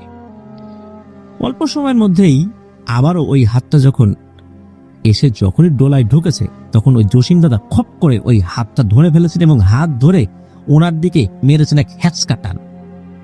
তো হ্যাচকা টান দেওয়ার পরে উনি মনে করছেন হ্যাচকা টানে হয়তো হাতের সাথে যে বডিটা আছে ওই বডিটার সামনের দিকে চলে আসবে, কিন্তু না, ওই হাতটা অদৃশ্য হয়ে গেল, মানে একদম বাতাসে মিলিয়ে গেল। জসিম দাদা চিন্তা করলেন যে বাতাসে মিলিয়ে গেল মানে এই না যে এই জিনিসটা এখান থেকে চলে গেছে, এই জিনিসটা নিশ্চয়ই আশেপাশেই আছে। তখন উনি সাহস করে বলেন যে এই কেরে বেটা, তুই সাহস থাকে তো সামনে আয়, দেখি তোর কত বড় বুকের পাটা। এই কথা শোনার সাথে সাথে ওই ঝোপটা প্রচন্ড বেগে নড়ে উঠল এবং ওই ঝোপের ভেতর থেকেই একটা আওয়াজ ভেসে আসলো। এটা নাকি নাকি কথা, কিন্তু বেশ কর্কশ, নাকি নাকি হলো কর্কশ। বলে ওঠে, তোর তো সাহস কম না, তুই আমাকে সামনে আসতে বলিস। আচ্ছা, আমি সামনে আসতে তুই কি আমাকে সহ্য করতে পারবি? তখন এই কথাটা শুনে জসিম দাদা মনে মনে একটু ভয়ও পান। তারপরও যেহেতু একবার বলে ফেলেছেন, এখন তো সে কথা ফেরাই নেওয়া সম্ভব না। জসিম দাদা আবার সাহস নিয়ে বলে ওঠেন, তুই আয় না একবার, তুই যদি এক বাপের বেটা হোস তাহলে আয়, সামনে আয়। তো যখনই এই কথাটা বলেছে, এমনভাবে অপমান করেছে, তখন ওই অবয়বটা মনে হলো যে ওই ঝোপগুলো প্রচন্ড জোরে নাড়ালো একবার। নাড়ানোর পর থেকে একদম দ্রুত গতিতে এক লাফ দিয়ে ওনার সামনে এসে দাঁড়ালো। এই দৃশ্যটা এত ভয়াবহ ছিল যে উনি জীবনেও কখনো এমন ভয়ানক দৃশ্য দেখেন নাই। ওনার ধারণা থেকেও বাইরে ছিল যে উনি আসলে কি দেখতে যাচ্ছেন। উনি চিন্তা করেছিলেন এরকম হুমকি ধামকি দিলে এই জিনিসটা এখান থেকে চলে যাবে, কিন্তু এভাবে সামনে আসবে এটা উনি ভাবতে পারেন নাই। উনি দেখেন প্রায় 12 ফুট লম্বা একটা অবয়ব। অবয়বটা দেখে মহিলা অবয়ব বলে মনে হচ্ছে। এই অবয়বটির আসলে মুখ বলতে কিছু নাই, মানে মুখ নাই, আর চোখের যে জায়গা ওখানে ছোট ছোট দুটো কোটর রয়েছে, আর মাথার চুলটা লম্বা হয়ে অনেক দূর চলে গেছে। আর চোখের যে জায়গাটা, ওই জায়গাটা একটা গর্ত হয়ে আছে, মনে হচ্ছে ওই গর্তেরও অনেক ভেতরের দিকে দুটো ছোট চোখ লাল হয়ে জ্বলজ্বল করছে। আর ওই অবয়বটির হাত দুটো ওর বডি থেকেও লম্বা। তো এই দৃশ্য যখন উনি দেখেছেন, জসিম দাদা তো চরম ভয় পাইছেন, কিন্তু ওনার তো মনে সাহস রাখতে হবে। তো দুরু দুরু বক্ষেও উনি বলে ওঠেন, ও তুই তাহলে আমার মাছ খাইছিস? এই আমার মাছ কই? আমার মাছ দে, না হলে কিন্তু তোর খবর আছে। তো এই কথা শুনে ওই জিনিসটা তো খুব জোরে জোরে বিশ্রীভাবে হাসতে থাকে, খিলখিল করে হাসতে থাকে। তখন জসিম দাদা বলে, হাসিস না রে, আমার মাছ দে, না হলে কিন্তু সত্যি সত্যি তোর খবর আছে। তখন ওই অভাবটা বলে, দেব না মাছ। কি করবি রে তুই, কি করবি বল? তো অবয়বটার মুখে এই কথা শুনে জসিমদার তো ভীষণ রাগ হয়েছে, ভয় পাচ্ছিলেন, কিন্তু ভয়টা তখন রাগে পরিণত হয় যে এত কষ্ট করে উনি মাছগুলো ধরলেন, এই মাছগুলো বিক্রি করে উনি ওনার পরিবারের সদস্যদের মুখে আহার তুলে দেবেন, আর এই মাছ কিনা একটা খবিশ জিনে খেয়ে ফেলছে, এইটা তো উনি কখনোই হতে দেবেন না।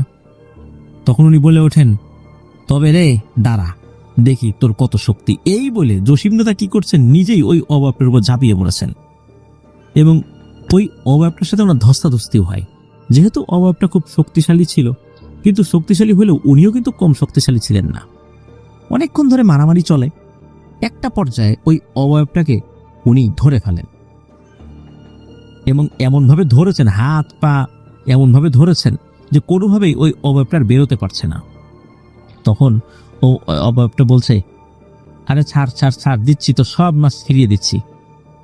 তখন এই জসিম দাদা উনি এই অবয়বটাকে ছেড়ে দেন, কিন্তু ওনার মাথা তো প্রচন্ড গরম যে ওকে তো ছাড়লাম, এখন এ যদি মাছ না দেয়, এখন বড়শির ছিপটা দিয়ে ওরে পিটানো শুরু করব। এতক্ষণ তো হাত দিয়ে পা দিয়ে মারধর করছেন, এখন ওই অবয়বটা বলতেছে যে তোকে মাছ দেবো তো বলছি, কিন্তু মাছ তো আমি সব খেয়ে ফেলছি, মাছ আমি কিভাবে দিব? আর আমরা তো যদি নদীর ভিতরে ঢুকেই মাছ ধরতে পারতাম, পানির ভিতরে ঢুকে, তাহলে তোদের মাছ খাবো কেন? তারপরও যেহেতু আমি তোকে বলছি যে তোর মাছ দিব, তোর ওই মাছগুলো ফেরত না দিতে পারলেও আমি চেষ্টা করতেছি নদীর ভিতর থেকে মাছ তোকে এনে দেওয়ার জন্য, যদিও বা এই কাজটা আমাদের জন্য খুব কঠিন, কিন্তু তোকে আমি দেবো যেহেতু ওয়াদা করছি। তো ওই অবয়বটা এক লাফে পানির মধ্যে পড়ে যায়, পানির মধ্যে পড়েই অদৃশ্য হয়ে যায়। অদৃশ্য হওয়ার বেশ খানিকক্ষণ চলে যায়, আর কোনো সারা শব্দ নেই। তখন জসিমদাদা মনে করছেন হয়তোবা এই অবয়বটা তাকে ধোকা দিয়ে চলে গেছে, কিন্তু না, কিছুক্ষণ পরেই ওই অবয়বটা পাই থেকে উঠে আসে, হাতে বড় একটা বোয়াল মাছ নিয়ে। এই বোয়াল মাছটা দিয়ে বলে যে দাঁড়া দেখি আরো পাই কিনা। এই বলে আবারও লাফ দেয়। এবারও বেশ খানিকক্ষণ পর আবার উঠে আসে আর একটা মাছ নিয়ে। এভাবে তিনটা বোয়াল মাছ দাদাকে এনে দেয়। এরপর দাদাকে বলে, দিলাম তো, তুই যা পাইতি না তার থেকেও আরো বেশি কিছু দিলাম, এবার খুশি তো? যা এখন বাড়ি যা। তখন জসিম দাদা বলে যে আমি বাড়ি যাচ্ছি, তুই কিন্তু এই জায়গায় থাকতে পারবি না, তোকে যেন আর কখনো এখানে না দেখি। তখন ওই অবয়বটা বলে, এই জায়গা ছেড়ে তো আমি যেতে পারবো না, তবে আমি এতটুকু কথা দিচ্ছি যে মানুষকে এভাবে আর বিরক্ত করব না। তো এই ওয়াদাটা ওই পিশাচটা দিয়েছিল। জসিম দাদাও উনি তিনটা বোয়াল মাছ নিয়ে বাড়িতে চলে আসছিলেন। এরপরে উনি ওই একই জায়গায় বিভিন্ন সময় মাছ ধরতে গেলেও কখনোই আর কোনো সমস্যা হয়নি, ওই পিশাচটা তাকে কখনোই আর বিরক্ত করেনি। এই ঘটনাতে একটি ব্যাপার আমি লক্ষ্য করলাম, সেটা হচ্ছে যে উনি নিজে আক্রমণ করলো ওই পিশাচটার উপরে, তাকে ধরাশায়ীও করে ফেললো। আর ওই পিশাচটা সবকিছু মেনে নিল, সে ছাড়া পাওয়ার পরেও পালিয়ে যেতে পারতো, তা না করে সে তিনটা বোয়াল মাছ এনে দিয়েছিল এবং এরপরে সে ওইখানে তাকে আর কখনো বিরক্ত করেনি। আর এই ঘটনার পর সাধারণত এই টাইপের ঘটনা যেটা আমরা সাধারণত পেয়েছি, যে ধস্তাধস্তি করার পরে বা মারামারি করার পরে মানুষ যিনি, তিনি খুব অসুস্থ হয়ে পড়েন, শরীরটা দুর্বল হয়ে পড়ে। কিন্তু আমি যখন কথা বললাম আমাদেরকে যিনি ঘটনা পাঠিয়েছেন, সোহান ভাই, তো উনি বললেন যে তার দাদা, তার কোনো সমস্যা হয় নাই, উনি শক্তিশালী, উনি এরপরেও কোনো ধরনের কোনো সমস্যা হয়নি, তবে উনি স্বাভাবিকভাবে মারা গিয়েছিলেন, অনেক দিন বেঁচে ছিলেন, স্বাভাবিকভাবে উনি মারা গিয়েছিলেন। এই ঘটনার কারণে যে কারোর উপর বড় সমস্যা হবে, তার পরিবারের উপর কোনো বড় ধরনের সমস্যা হবে, এমন কোনো কিছুই হয়নি। তো এটাই সোহান ভাই আমাদেরকে জানিয়েছেন। ধন্যবাদ সোহান ভাইকে মাছ ধরা কেন্দ্রিক এমন একটি ঘটনা আমাদের সাথে শেয়ার করার জন্য। প্রিয় লিসেনার্স, আসলে মাছ ধরা কেন্দ্রিক এই ধরনের ঘটনাগুলো আমাদের বাংলাদেশের প্রত্যন্ত অঞ্চল শুধু নয়, ভারতের পশ্চিমবঙ্গ থেকে শুরু করে নিয়ে যেখানেই মাছ ধরা হোক না কেন, বিশ্বের যে কোনো জায়গায় মাছ ধরা কেন্দ্রিক এই ঘটনাগুলো কিন্তু খুব কমন। অনেক কমন হওয়ার পরেও কেন যেন বারবার এই ঘটনাগুলো শুনতেই আমাদের ইচ্ছা করে। আমরা এমন ঘটনা পাই, আপনাদের সামনেও বারবার উপস্থাপন করি। আরো হয়তো বা বিভিন্ন সময় মাছ ধরা ঘটনাগুলো আসবে, মাছ ধরা কেন্দ্রিক যে ভৌতিক ঘটনাগুলো হয়েছে। তো এগুলো আসলে আমাদের গ্রাম বাংলার একটা চিরাচরিত ঘটনা, এগুলো শুনতে আমাদের ভালোই লাগে, যতবারই শুনি না কেন ভালোই লাগে। প্রিয় লিসেনার্স, চলুন আমরা চলে যাব আমাদের এবারের এপিসোডের পরবর্তী আরো একটি নতুন ঘটনায়। এখন যে ঘটনাটি আপনাদের সাথে শেয়ার করব, এই ঘটনাটি আমাদেরকে যিনি পাঠিয়েছেন তার নাম ইব্রাহিম মোল্লা আকাশ ভাই। ওনার বাড়ি ঢাকা জেলার সাভার ক্যান্টনমেন্ট এরিয়ার ডেন্ডাবর নতুন পাড়ায়। তো উনি যে ঘটনাটি আমাদেরকে লিখেছেন, এই ঘটনাটি আমাদের চ্যানেলে পাঠানো ওনার প্রথম ঘটনা। ঘটনাটি খুব বেশি দিন আগের না, 2022 সালের 2রা মে, ঈদের আগের দিন রাত্রে। মূলত এই ঘটনাটি ওনার নানি শাশুড়ির সাথে ঘটেছিল, যার অংশবিশেষ উনি নিজেও দেখেছিলেন। আর তাদের বাড়ি মানিকগঞ্জ জেলার দৌলতপুর থানার কোনো একটি গ্রামে। সঙ্গত কারণে গ্রামের নামটি উনি বলেননি, আমরাও বলছি না। এই 2রা মে 2022 সালের এই ঈদের আগের দিন রাত্রে, রাত প্রায় 12:30টার দিকে, পরের দিন তো ঈদ, আর ওনার আবার ওই দিন জন্মদিন ছিল, মানে 2রা মে। তো এই কারণে এই ইব্রাহিম মোল্লা আকাশ ভাই উনি রাত জেগে গল্প গুজব করছিলেন। তো উনি যেখানে ছিলেন, বাড়ির সামনে ছিল বিশাল উঠোন, আর উঠোন দিয়ে রুমে প্রবেশ করার জন্য সিঁড়ি ছিল, আর সিমেন্ট দিয়ে তৈরি ছিল সিঁড়িটা, আর সিঁড়ির পাশে বসার জায়গাও ছিল, সেটাও সিমেন্ট দিয়ে তৈরি করা ছিল। সচরাচর গ্রামের বাড়িতে এরকম দেখা যায়। তো উনি এবং ওনার ওয়াইফ ওখানেই বসে গল্প করছিলেন। হঠাৎ করে দেখলেন যে ওনার নানি শাশুড়ি অন্য একটা ঘর থেকে বের হয়ে বারান্দার দিকে আসলেন এবং একটা পাটি নিয়ে এসেছিলেন আর কি। এরপর উনি পাটিটা বারান্দায় বেছালেন এবং ওখানে কিছুক্ষণ বসলেন, এরপর শুয়ে পড়লেন। তো এদিকে এই যে আকাশ ভাই এবং ওনার স্ত্রী, ওনারা দুজন কিন্তু বিষয়টা দেখেছেন, ওনারা ওনাদের মতো করে কথা বলছেন। অল্প কিছুক্ষণ পর হঠাৎ করে একটা গোঙানির আওয়াজ ওনাদের কানে আসে। তো ওনারা এই আওয়াজের উৎসটা খুঁজতে গিয়ে দেখতে পান যে এই যে আকাশ ভাইয়ের যিনি নানি শাশুড়ি, মানে ওনার স্ত্রীর নানি, উনি এরকম শব্দ করছেন এবং মনে হচ্ছে উনি হাত দিয়ে ওনার বুকের উপর থেকে কোনো কিছু নামিয়ে দেওয়ার চেষ্টা করছেন। মনে হচ্ছে ওনার বুকের উপর কোনো কিছু একটা বসে আছে, কিন্তু ওনার বুকের উপর কিন্তু কোনো কিছুই বসে থাকা এই আকাশ ভাই এবং ওনার স্ত্রী দেখতে পাননি। এর কিছুক্ষণ পর হঠাৎ করে এই আকাশ ভাইয়ের নানি শাশুড়ি অনবরত বমি করতে থাকেন। এটা দেখে ওনারা দুজন তো চিৎকার চেঁচামেচি করতে থাকেন, অন্যরাও চলে আসে। সকলে এই আকাশ ভাইয়ের নানি শাশুড়ির কাছে যায়, তাকে সেবা শুশ্রূষা করা হয়। তারপর ওনার মুখ দিয়ে কথা বের করার চেষ্টা করা হয় যে কি হয়েছে, কিন্তু না, উনি কোনো কথা বলছেন না, শুধু গোঙানির মতো আওয়াজ করছেন। গোঙাতে গোঙাতে একটা সময় নিস্তেজ হয়ে পড়েন। কেউ কেউ মনে করেছিলেন হয়তোবা উনি মারা গেছেন, কিন্তু না, হঠাৎ করেই উনি শোয়া থেকে দাঁড়িয়ে যান এবং কাউকে কিছু না বলে হাঁটা শুরু করেন। তো এইভাবে অদ্ভুতভাবে দাঁড়ানো দেখে উপস্থিত সবাই তো চমকে ওঠেন, সবাই তো ডাকাডাকি করতে থাকেন, এই কোথায় যাও কোথায় যাও। কিন্তু উনি কারো কোনো কথার উত্তর না দিয়েই উনি ওনার রুমের দিকে হাঁটতে থাকেন। উনি মূলত ওনার রুমে ছিলেন না, অন্য একটা জায়গায় ছিলেন আর কি। ওই সময় অন্য একটা জায়গায় তাকে রাখা হয়েছিল, এই বারান্দা থেকে ওনার এই গোঙানির আওয়াজ পাওয়ার পর আর কি। তো উনি ওনার রুমের দিকে হাঁটতে থাকেন, সবাই ওনার পেছন পেছন গিয়ে দেখেন যে উনি খাটে না শুয়ে ফ্লোরে শুয়ে পড়েছেন।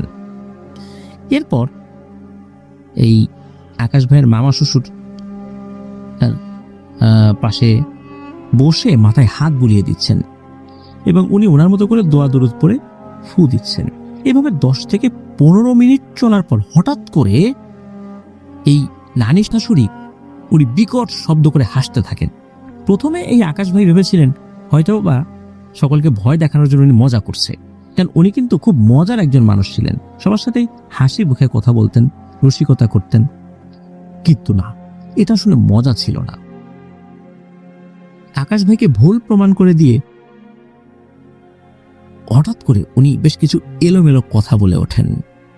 উনি বলে ওঠেন, এসেছে, আবার এসেছে। তখন একই কথা আবার মামাও বলে ওঠেন। মামা বলেন যে হ্যাঁ এসেছে রে, আবার আসছে, এখন কি হবে? তখন আবার আকাশ ভাই মানে মামাকে বলছেন যে মামা কে এসেছে? তো মামা আবার ওনার কথার উত্তর না দিয়ে ওনার পাশে থাকা তার বোনকে বলল, দ্রুত দেলোয়ার কাকাকে ডেকে নিয়ে আয়। কবিরাজকে খবর দিতে হবে এক্ষুনি। তো বলে রাখা ভালো, দেলোয়ার নানাদের বাড়ি এই মামাদের বাড়ি থেকে 3টা বাড়ি পড়ে, তারপরে আরো 3-4টা বাড়ি পড়ে, এরপরে অনেক পুরনো কিছু পুকুর আছে, ওইদিকে কেউ সচরাচর যায় না। তো পুকুরের পাশ দিয়ে সরু রাস্তা, আর রাস্তার এক পাশ দিয়ে ধান ক্ষেত, তার কিছুক্ষণ হাঁটার পর বাজার, আর সেই বাজারে নানুদের একটা হোটেলও ছিল। তো এই দেলোয়ার নানাকে ডাকার জন্য এই আকাশ ভাই আর খালা সাথে গিয়ে, মানে এনারা দুইজন গিয়েছিলেন আর কি। তো সেই নানাকে ডেকে নিয়ে আসতে উনি নানুর এই অবস্থা দেখে দেরি না করে দ্রুত মামাকে ডেকে বলে, চল আমার সাথে, এক্ষুনি কবিরাজ ডেকে আনতে হবে। তো মামা নানুর পাশে বসে নানুর হাত শক্ত করে ধরে রেখেছিল, বলে যে মা তুমি চিন্তা করো না, সুস্থ হয়ে যাবা। তো যাই হোক, উনি আবার এই দেলোয়ার নানার সাথে কবিরাজের বাড়িতে যান। আকাশ ভাই কিন্তু এই নানুর পাশে দাঁড়িয়ে ফোনটা বের করে উনি ভিডিও করছেন যে আসলে কি হচ্ছে না কি। আসলে উনি ভিডিওটা ধারণ করে পরবর্তীতে স্মৃতি হিসাবে দেখতে চেয়েছেন বা কাউকে দেখাতে চেয়েছেন যে আসলে ব্যাপারটা কি হচ্ছে। নানু কিন্তু কিছুক্ষণ পরপর বিকট শব্দে হেসে উঠছে আর বলছে, তাই তোরা কারা? আমাকে কিন্তু তোরা ধরে রাখতে পারবি না, ছেড়ে দে আমাকে, ছেড়ে দে। তো আরেকজন মামা সিরুনি পাশ থেকে বলছে, মা আমি তোমার ছেলে, চিনতে পারছো না আমাকে? নানু বলে, কে তোর মা? আমি তোর মাটা না, আমাকে মা বলবি না। তো এদিকে এই আকাশ ভাইয়ের মামি শাশুড়ি উনি একটু পরপর দোয়া পড়ে নানুর মাথায় ফু দিচ্ছিলেন। যখনই ফু দেয় তখনই এই নানু মামিকে মারতে যায়, আর মামা তখন আবার নানুকে ধরে রাখে। আর মনে হচ্ছিল নানুর শরীরে 10 জনের শক্তি চলে এসেছে। কিছু সময়ের মধ্যে এই দেলোয়ার নানা কবিরাজকে সাথে নিয়ে চলে আসেন। কবিরাজ এসে নানুর মাথার কাছে বসলেন। তো কবিরাজকে দেখে নানু যেন ভয়ে আটকে উঠলেন এবং কর্কশ গলায় বলে উঠলেন, এই কবিরাজ, কেন আসছিস তুই? চলে যা, তোদের কথা বিশ্বাস করি না। আগের বার তো আমাকে বুঝিয়ে পাঠিয়ে দিয়েছিলি, কিন্তু ওয়াদা কি রক্ষা করেছিস? এইবার কিন্তু আমি যাব না, পারবি না আমাকে তাড়াতে। এই বলেই বিকট কণ্ঠে হাসতে শুরু করেন, হা হা হা হা করে। তো এই আচরণ দেখে এই আকাশ ভাইয়ের শরীরের লোম তো ভয়ে একদম দাঁড়িয়ে গেছে। শুধু ওনার মনে প্রশ্ন জাগতে শুরু করলো, আগেও একবার এসেছিল, কি করেছিল, কি কারণে নানু এরকম যন্ত্রণা ভোগ করছে? তো কিছুক্ষণ পর কবিরাজ কিছু পরে নানুর গায়ে ফু দিতেই নানু ছটফট করতে শুরু করলো আর বলল, ঠিক আছে ঠিক আছে, আমি চলে যাব, কিন্তু আমার একটা শর্ত আছে। তো কবিরাজ বলল, কি শর্ত? তো নানুর গলায় ওটা বলতে থাকে যে আমি আমার নিজের জন্য কিছু চাই না, গরু ছাগল হাঁস মুরগি এগুলো কিছু চাই না। অনেকদিন ধরে এই মেয়েটা আটার জাউ খায় না, এটা ওর অনেক পছন্দ, ওকে আটার জাউ রান্না করে খাইয়ে দিস, তাতেই হবে। আর যদি ওকে এটা না খাওয়াস তাহলে কিন্তু আমি আবার আসবো, আর আমি এইবার আসলে আমাকে কিন্তু তাড়াতে পারবি না, বলে দিলাম। কোনো কিছু করলেও আমাকে তাড়াতে পারবি না। এ কথা বলে নানু বসা থেকে ফ্লোরে পড়ে নিস্তেজ হয়ে গেল। এরপর কবিরাজ বাড়ির সবাইকে বললেন, ওনাকে এখনই আটা দিয়ে জাউ রান্না করে খাওয়ান, আর রাতের বেলা ওনাকে একা একা বাইরে যেতে দেবেন না। এই বলে কবিরাজ সাহেব চলে যান। কিছুক্ষণ পর নানুর জ্ঞান ফেরেন, উনি স্বাভাবিক হন। উনি বলেন যে কি ব্যাপার, আমার শরীর এত ব্যথা করছে কেন, কি হয়েছে, তোমরা চারপাশে এত লোকজন কেন? তখন মামা তার মাকে জিজ্ঞেস করলেন যে মা তোমার কি কিছুই মনে নাই? তখন নানু বললেন যে তোরা যখন বাইরে বসে কথা বলছিলি তখন আমি তো ঘরে বসে পান খাচ্ছিলাম, হঠাৎ করে মনে হলো কে যেন আমাকে বাইরে থেকে ডাকছে। ভালো করে কান পাততেই মনে হলো এই কণ্ঠটা আমার বাবার। তো আমি বাইরে যাই, বাইরে গিয়ে দরজা খুলে তাকিয়ে দেখি কেউ নাই। এর পরই আমার মনে হয়, আরে আমার বাবা তো মারা গেছে আজ থেকে 30-35 বছর আগে, তাহলে আমি তার কণ্ঠ কিভাবে শুনবো? মনে হয় মনের ভুল। হঠাৎ করে শরীরটা ভারী হতে শুরু করলো। তখনই আমি ঘর থেকে একটা পাটি নিয়ে বারান্দায় গিয়ে প্রথমে বসলাম, তারপর শুয়ে পড়লাম। এর কিছুক্ষণ পরে মনে হলো কি যেন একটা জিনিস ধবাস করে এসে আমার বুকের উপর বসলো।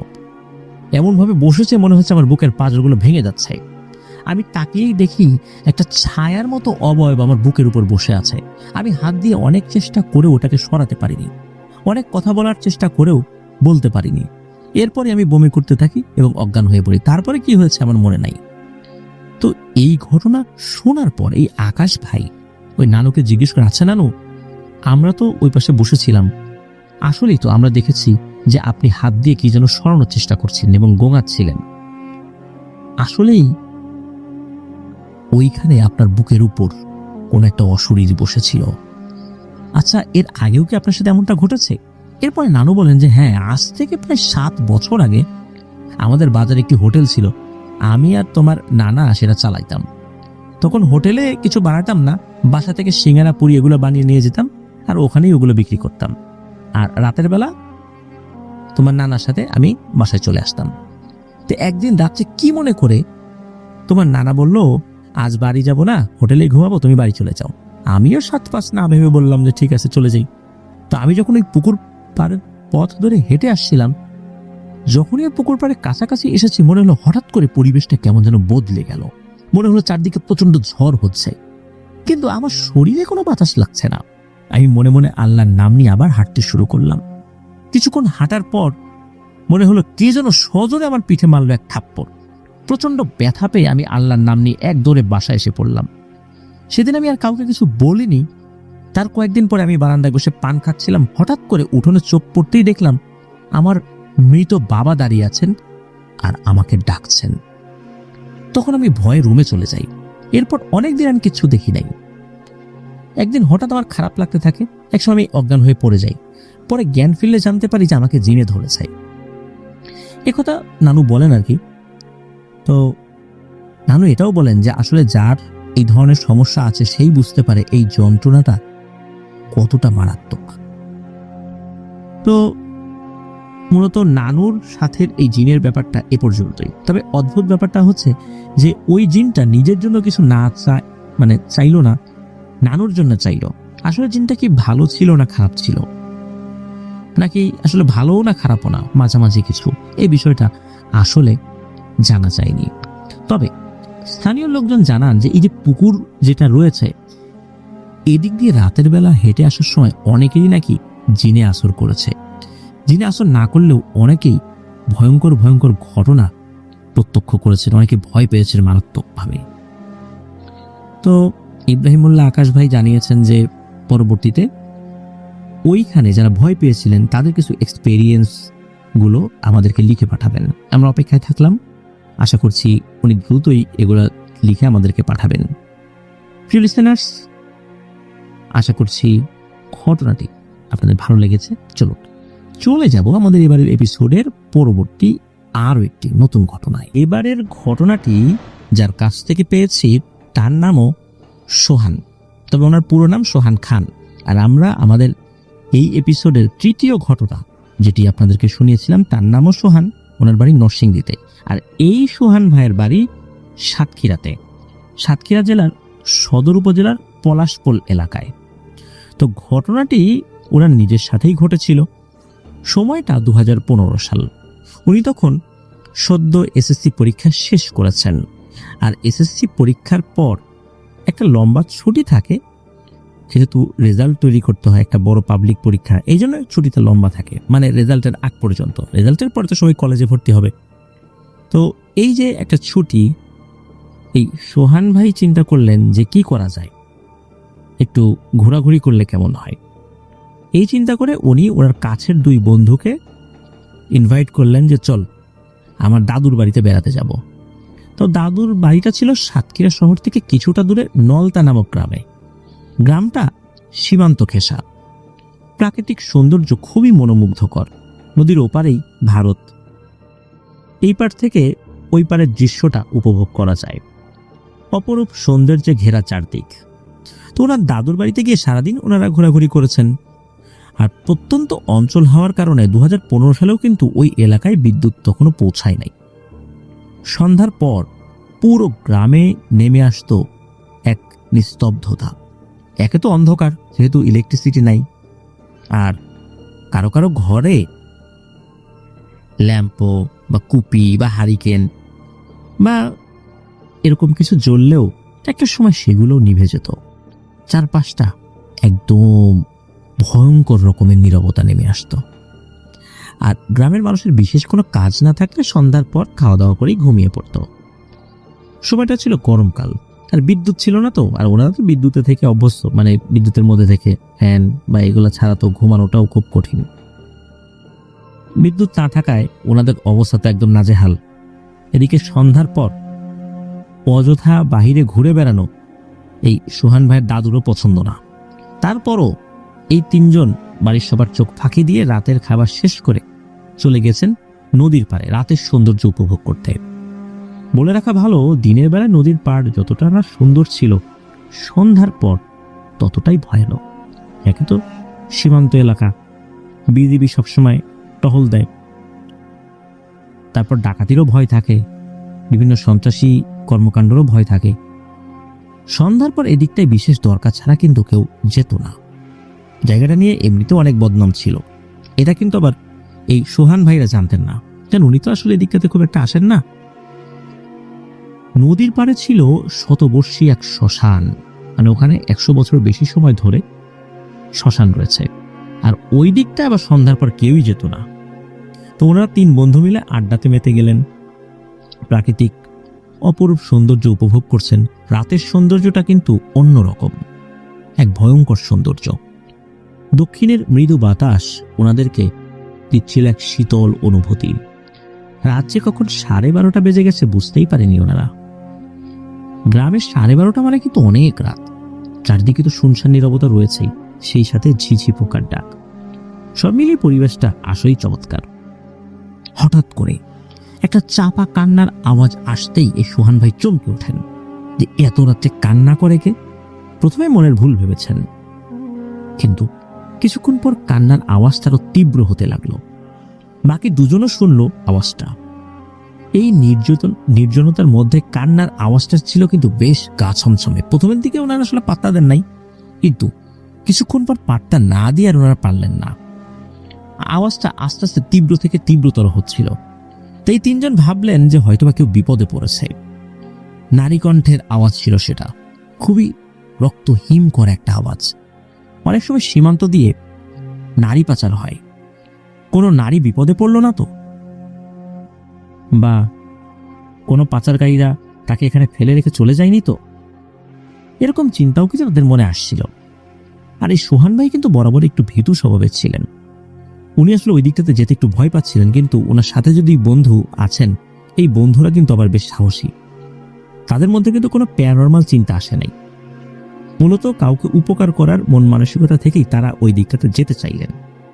কিন্তু আওয়াজটা আসছিল নদীর পার ঘেঁষে একটা ঝোপের দিক থেকে।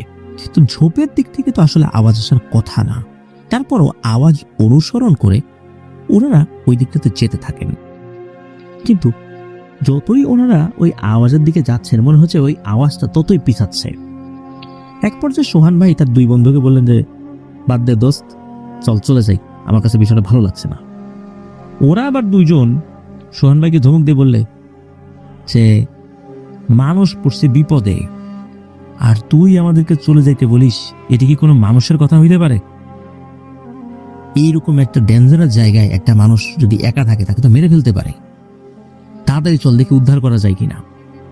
তো 2 বন্ধুর এরকম ধমকানি শুনে সোহান ভাইও উপায় না দেখে তাদের পিছু পিছু গেলেন। জ্যোৎস্না রাত ছিল, আর চারদিকে কিন্তু জোনাকি পোকার ভিড়ও ছিল। জোনাকি পোকা চারদিক থেকে আলোকিত করে রেখেছিল বেশ খানিকটা জায়গা। কিন্তু কিছুটা দূর যেতেই চোখে পড়ল এক বিভৎস দৃশ্য। এটা দেখার জন্য ওনারা একদমই প্রস্তুত ছিলেন না। দেখলেন একটা মোটা গাছের ডালে ঝুলছে একটা তরুণীর দেহ। স্পষ্টভাবে দেখা যাচ্ছিল, মনে হচ্ছিল কেউ ওই তরুণীর মুখের দিকটাতে হালকা আলো তাক করে রেখেছে, যার ফলশ্রুতিতে তার মুখমণ্ডলে একটা আলোর ছায়া পড়ছিল। এই আলোটার কারণে মুখমণ্ডলটা বেশ স্পষ্ট দেখা যাচ্ছিল, কিন্তু সেই দৃশ্যটা ছিল খুবই বিভৎস। ওই তরুণীর জিহ্বাটা তার মুখ থেকে অনেকটাই বেরিয়ে এসেছে, টপ টপ করে রক্ত বের হয়ে আসছে মেয়েটির গাল থেকে। মেয়েটির চোখটা বন্ধ ছিল, জ্যোৎস্নার আলো স্পষ্ট দেখা যাচ্ছিল হাড় হিম করা সেই দৃশ্য। আর এর মধ্যেই ঘটে যায় আরেকটি ঘটনা।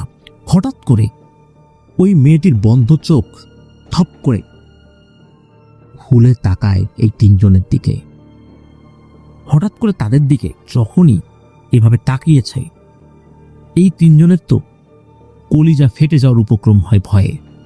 আর সেই সাথে ওই মেয়েটি হঠাৎ করে বিকট শব্দে হাসতে শুরু করে। এমন দৃশ্য কেউ কি আসলে সহ্য করতে পারে? সদ্য এসএসসি পরীক্ষা দেয়া 3 জন তরুণ, বয়সী বা কত? এই রাতের বেলা এমন দৃশ্য দেখলে যে কেউই তো অজ্ঞান হয়ে যেতে পারে বা ভয়ে মারাও যেতে পারে। হঠাৎ করে এই সোহান ভাই একটা হ্যাচকা টান অনুভব করলেন। ওনার বন্ধুদের মধ্যে কে যেন ওনাকে টান দিয়েছে, মানে টানতে টানতে নিয়ে যাওয়ার চেষ্টা করছে। উনিও কোনো কিছু না ভেবেই দৌড় লাগিয়েছেন যেদিকে চোখ চায়। তবে সোহান ভাই অনুভব করছিলেন কিছু একটা আসছে ওনাদের পিছু পিছু। প্রাণপণে ওনারা দৌড়াতে থাকেন। হঠাৎ কিছু একটার সাথে সজোরে আঘাত খান। এরপরে সোহান ভাইয়ের আর কিছু মনে নাই, তবে জ্ঞান ফেরে ওনার পানির ঝাপটায়। চোখ খুলে দেখেন 2 জন বিজিবি সদস্য ওনাকে ঘিরে দাঁড়িয়ে আছে। সময় কিন্তু তখন ভোর ভোর। আর এনারা মূলত এই সোহান ভাইকে নাকি নদীর পাড়ে পড়ে থাকতে দেখেছেন, তেমনটাই বলেছেন। ওখান থেকে তাকে এই জায়গাটাতে তুলে নিয়ে এসেছেন। রাতের বেলা হয়তোবা এই সোহান ভাই কোনো কিছুর সাথে আঘাত খেয়ে জ্ঞান হারিয়েছিলেন। তো এই 2 জন বিজিবি সদস্য সোহান ভাইয়ের পরিচয় এবং ঠিকানা জানতে চান, এবং যখন তারা জানেন তাদের আরেকজন জওয়ানকে দিয়ে খবর পাঠান। যেহেতু বাড়িটা কাছেই ছিল, ইতিমধ্যেই ওই বাড়ি থেকে লোকজনও চলে আসে। কিন্তু এই যে সোহান ভাইয়ের হঠাৎ করে খেয়াল আসে তার বাকি 2 বন্ধুর কথা। এই 2 বন্ধুর কথা যখন বিজিবি সদস্যদেরকে বলা হয়, তখন তাদের একটা টিম ওই 2 জনকে খুঁজতে থাকেন। এদিক সেদিক খুঁজে তাদেরকে আসলে পাওয়া যায়নি। এরপর আর অনেক লোক মিলে খুঁজতে থাকে, তবে তাদেরকে পাওয়া গেল পাশের গ্রামের একটা মসজিদের পাশে। মূলত তারা অজ্ঞান হয়নি, তারা অন্ধকারে দৌড়াতে দৌড়াতে, 2 জনই একসাথে দৌড়াতে দৌড়াতে পথ হারিয়ে যখন দৌড়াচ্ছিল, অনেকক্ষণ পরে তারা একটা মসজিদের কাছে চলে আসে। ওই মসজিদের ওখানেই তারা বসেছিল।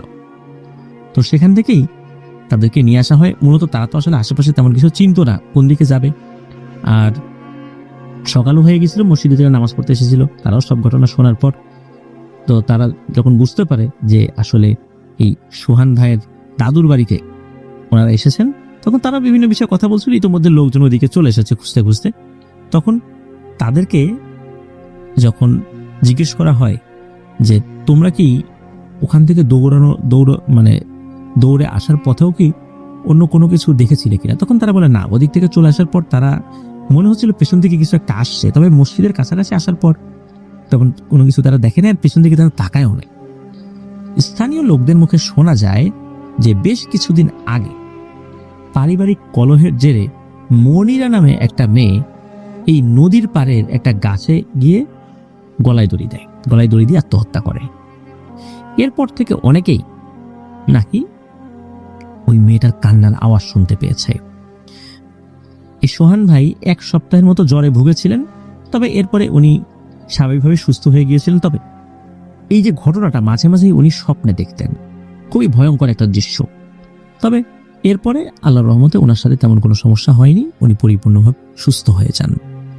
প্রিয় লিসেনার্স, একবারের জন্য ভাবুন, আমাদের সীমান্তরক্ষী বাহিনী বিজিবি, ওনারা কিন্তু রাতের বেলা এইরকম নির্জন জায়গা দিয়ে টহল দেন, একত্রে কয়েকজন মিলে টহল দেন। ভূতের ভয় আসলে ওনাদের মধ্যে কাজ করে না। কাজ যেটা করে সেটা হলো দেশের সীমান্ত রক্ষা, চোরাচালানি রক্ষা। তবে এগুলো ছাড়াও অনেক ভয় কিন্তু রয়েছে। হঠাৎ করে ডাকাত বা শত্রুপক্ষ ওনাদের উপর আক্রমণ করতে পারেন, তাদেরকে হত্যা করতে পারেন, এরকম ভয় কিন্তু থাকে। তো এই ভয়গুলোই আসলে মাথায় নিয়ে কাজ চালাতে হয়। ভূতের ভয় সেখানে একদমই তুচ্ছ। তবে আমাদের কোনো বিজিবি সদস্য যদি ওনারা ওনাদের কোনো অভিজ্ঞতার কথা তুলে ধরতে চান, আমাদেরকে কিন্তু ইমেল করতে পারেন। ইমেল অ্যাড্রেসটা হচ্ছে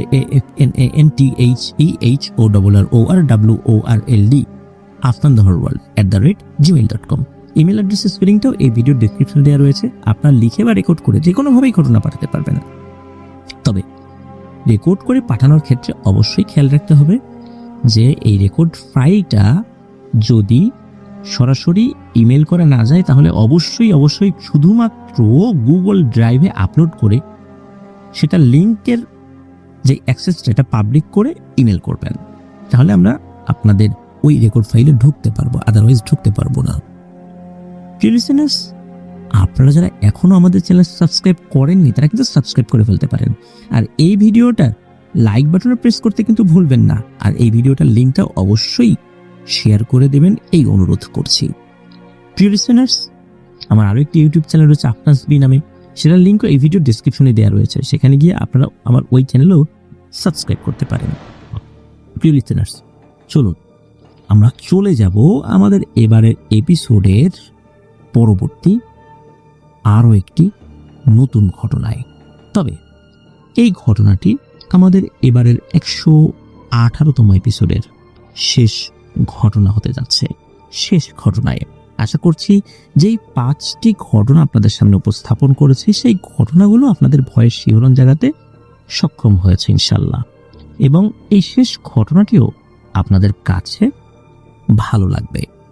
চলুন শুরু করি সেই ঘটনা। যিনি ঘটনা পাঠিয়েছেন তার নাম রাকিব, ওনার বাড়ি জামালপুর। উনি আমাদের এই আফনান দ্য হরর ওয়ার্ল্ডে প্রথমবারের মতো ঘটনা পাঠালেন। তো চলুন ওনার ঘটনাটি শুনে আসি। তো ওনার ঘটনাটি মূলত ওনারই দুলাভাইয়ের কাছ থেকে নেয়া, আর এই ঘটনাটি ওনার দুলাভাইয়ের বন্ধুকে কেন্দ্র করে। তার বন্ধু এখনো জীবিত আছেন এবং সকলের কাছে খুবই পরিচিত, যার কারণে তার আসল নামটা উল্লেখ করা পসিবল নয়। তার একটা ছদ্ম নাম আমরা দেব, ছদ্ম নাম ধরলাম নীরব। তো নীরব ধরেই ঘটনাটি আমরা এগিয়ে নিয়ে যাওয়ার চেষ্টা করবো ইনশাল্লাহ। চলুন ঘটনাতে চলে যাই। তো এই রাকিব ভাইয়ের দুলাভাইয়ের নাম হচ্ছে শিহাব, আর ঘটনাটি 1992 সালের দিকের ঘটনা। তো এই শিহাব দুলাভাই এবং তার বন্ধু নীরব উঠতি বয়সের যুবক তখন। তবে শিহাব দুলাভাই কিছুটা শান্ত প্রকৃতির হলেও এই নীরব উনি কিন্তু বেশ দুষ্টু প্রকৃতির ছিলেন, আর যার কারণে অনেকেই এই নীরবের উপরে বিরক্ত থাকতো। তবে এতে করে তার কিছুই আসতো যেত না। নীরব এবং শিহাব সবসময় একই সাথে থাকতেন। তো একদিন নীরব এই শিহাব ভাইকে কবিরাজি শিখবে বলে প্রস্তাব দেয়। শিহাব ভাইও রাজি হয়ে যান, যে ভালোই তো, খারাপ কি, কবিরাজি শিখবো। এখন কার কাছে শেখা চাই? একজন বড় কবিরাজের সন্ধান তো করার দরকার। তো বেশ কিছুদিন খোঁজাখুঁজি করার পর একজন বড় কবিরাজের সন্ধান তারা পায়। তখন তারা দুজন গিয়ে ওই কবিরাজকে শিষ্য হওয়ার আবেদন জানায়। তখন ওই কবিরাজ এক বাক্যে না বলে দেয়, কারণ ওই কবিরাজ কারণ হিসেবে সেটা বলে দেন যে কোনো কিছু শিখতে হলে বা পেতে হলে নিজের যোগ্যতা প্রমাণ করতে হয়, আর ওনাদেরকে তো উনি চেনেন না, আর ওনাদের যোগ্যতা সম্পর্কে উনি অবগত নন। যদি শিষ্য হওয়ার যোগ্যতা প্রমাণ করতে পারে তবেই তাদেরকে কবিরাজি শিখাবেন বলে শর্ত দেন। এই দুজনও রাজি হয়ে যান। এখন কি করতে হবে? সেই কবিরাজ বলে দেন যে আসছে অমাবস্যা রাত্রে স্থানীয় একটা শ্মশান রয়েছে, ওই শ্মশান ঘাটে গিয়ে একটি গরুর শিং থেকে একটা সাদা কাপড় নিয়ে আসতে হবে। ওই সাদা কাপড়টা গরুর শিঙে আটকানো থাকবে। কবিরাজ বলে দেন এই গরুটা কিন্তু কোনো সাধারণ গরু হবে না, এই গরুটা থেকে ওই কাপড়টা নিয়ে আসা খুবই কষ্টকর। বিভিন্ন সময় অনেক মানুষ এটা নিয়ে আসার চেষ্টা করেন, এটা নিয়ে বিভিন্ন ধরনের ঘটনা কিন্তু ঘটে, কিন্তু তোমাদেরকে কিন্তু নিয়ে আসতেই হবে এটা। আর যদি এটা তোমরা এনে দিতে পারো তবেই তোমাদেরকে কবিরাজি শেখাবো, নতুবা নয়। আর যদি আনতে না পারো আমার কাছে আর আসার দরকার নেই, ওই দিক দিয়ে বাড়ি চলে যাবা। তো এই শর্তে তো ওনারা রাজি হয়ে গেছেন। তারা শুধু এতটুকু জানতো যে ওই কাপড় দিয়ে কবিরাজ তার কবিরাজিতে ব্যবহার করবেন, আর উনি ব্যবহার করলেই কি আর না করলে কি এটা নিয়ে তো তাদের কিছু আসে যায় না, তাদের দরকার কবিরাজি শেখা। তো ওনারা নিজেরা আলোচনা করছেন যে আমরা যে সাহসী, কোনো জিনিস আমাদের সামনে টিকে থাকতে পারবে না, এরকম গল্পগুজব করছেন। তো যাই হোক, কবিরাজ ওনাদেরকে একটি জীবিত পেঁচা আর অনেকগুলো ছোলা বুট নিয়ে আসতে বলেন। তো তারা নিয়েও আসেন সেই অমাবস্যার দিন। জীবিত পেঁচাটাকে ওনারা ধরতে সক্ষম হন, এই কয়েকদিন ওনারা ট্রাই করেছেন। তো দেখতে দেখতে অমাবস্যার দিন এসে পড়ে। তো ওনারা এগুলা নিয়ে কবিরাজের কাছে এসেছেন। কবিরাজ কাছে আসার পর কবিরাজ ওই বুটে কিছু মন্ত্র পড়ে দেন এবং কিছু একটা পড়ে ওই পেঁচার চোখ বেঁধে দেন। তিনি বলেন শ্মশান ঘাটে যেতে হবে মাঝরাতে। মাঝরাতে যাওয়ার পর ওই শ্মশান ঘাটে একটা জাম গাছ আছে, এই জাম গাছের নিচে তারা একটা গরু দেখতে পাবে, বেশ উঁচু লম্বা একটা গরু, বেশ শক্তিশালী একটা গরু, দেখতেও ভয়ঙ্কর। ওই গরুটার শিং দুটো থাকবে লম্বা, আর একটা শিঙে একটা সাদা কাপড় দেখা যাবে। এই সাদা কাপড়টাই নিয়ে আসতে হবে। কবিরাজ তাদের দুজনকে একটি বিশেষ কালো রঙের তেল দেন এবং সেই তেলটা তাদের শরীরে মাখতে বলেন। এও বলে দেন যে গরুর সামনে গিয়ে কিছু ছোলা বুট চারপাশে ছড়িয়ে দিতে। যখন গরুটি খাওয়া শুরু করবে তখন পেছন থেকে ওই গরুর শিঙের কাছে গিয়ে ওই কাপড়টা নিয়ে সরাসরি হাঁটা শুরু করতে হবে বা দৌড় দিতে হবে। তবে গরুটা কিন্তু পেছন থেকে গর্জন করতে থাকবে তার মতো করে, ভয়ঙ্করভাবে গড়গড় শব্দ করতে থাকবে, তবে ভয় পাওয়ার কিছু নাই। আর যদি কোনো কারণে ওই সাদা কাপড়টা না নেওয়া যায় তাহলে কিন্তু ওই গরুটা তাদের ক্ষতি করার চেষ্টা করবে। আর কাপড়টা যদি নেওয়াও যায় ওই গরুটা তাদের পেছন পেছন আসতে থাকবে। তখন হঠাৎ করে পেছন দিকে ঘুরে ওই গরুটার সামনে এই পেঁচার চোখটা খুলে পেঁচাটাকে সামনে ধরতে হবে, এতে করে ওই গরুটা কিছুটা দূরে সরে যাবে। আর তখন আরেকজন ছোলা বুট ছিটাবে, এই জন্য গরুটা কিছুক্ষণের জন্য ধীর গতি হবে বা থেমে থাকবে, পিছনে পড়ে যাবে। তখন এদের দুজনকে দৌড়ে দ্রুত কবিরাজের কাছে চলে আসতে হবে।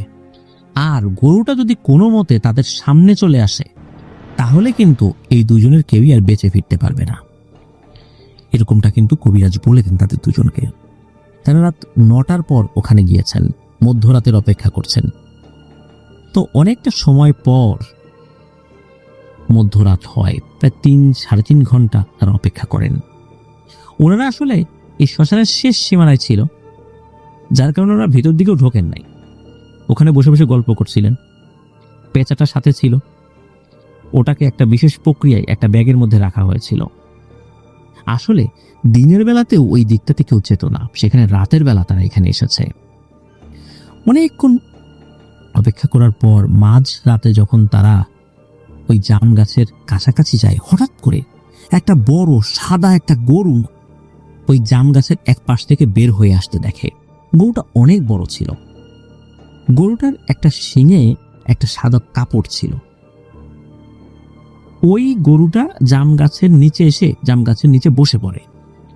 তো ওরা দুজন কি করেছে, চুপি চুপি সেই গরুর দিকে গিয়েছে। তো গরুর সামনে যখন গিয়েছে, গরুটা এই দুজনের দিকে এক দৃষ্টিতে তাকিয়ে থাকে।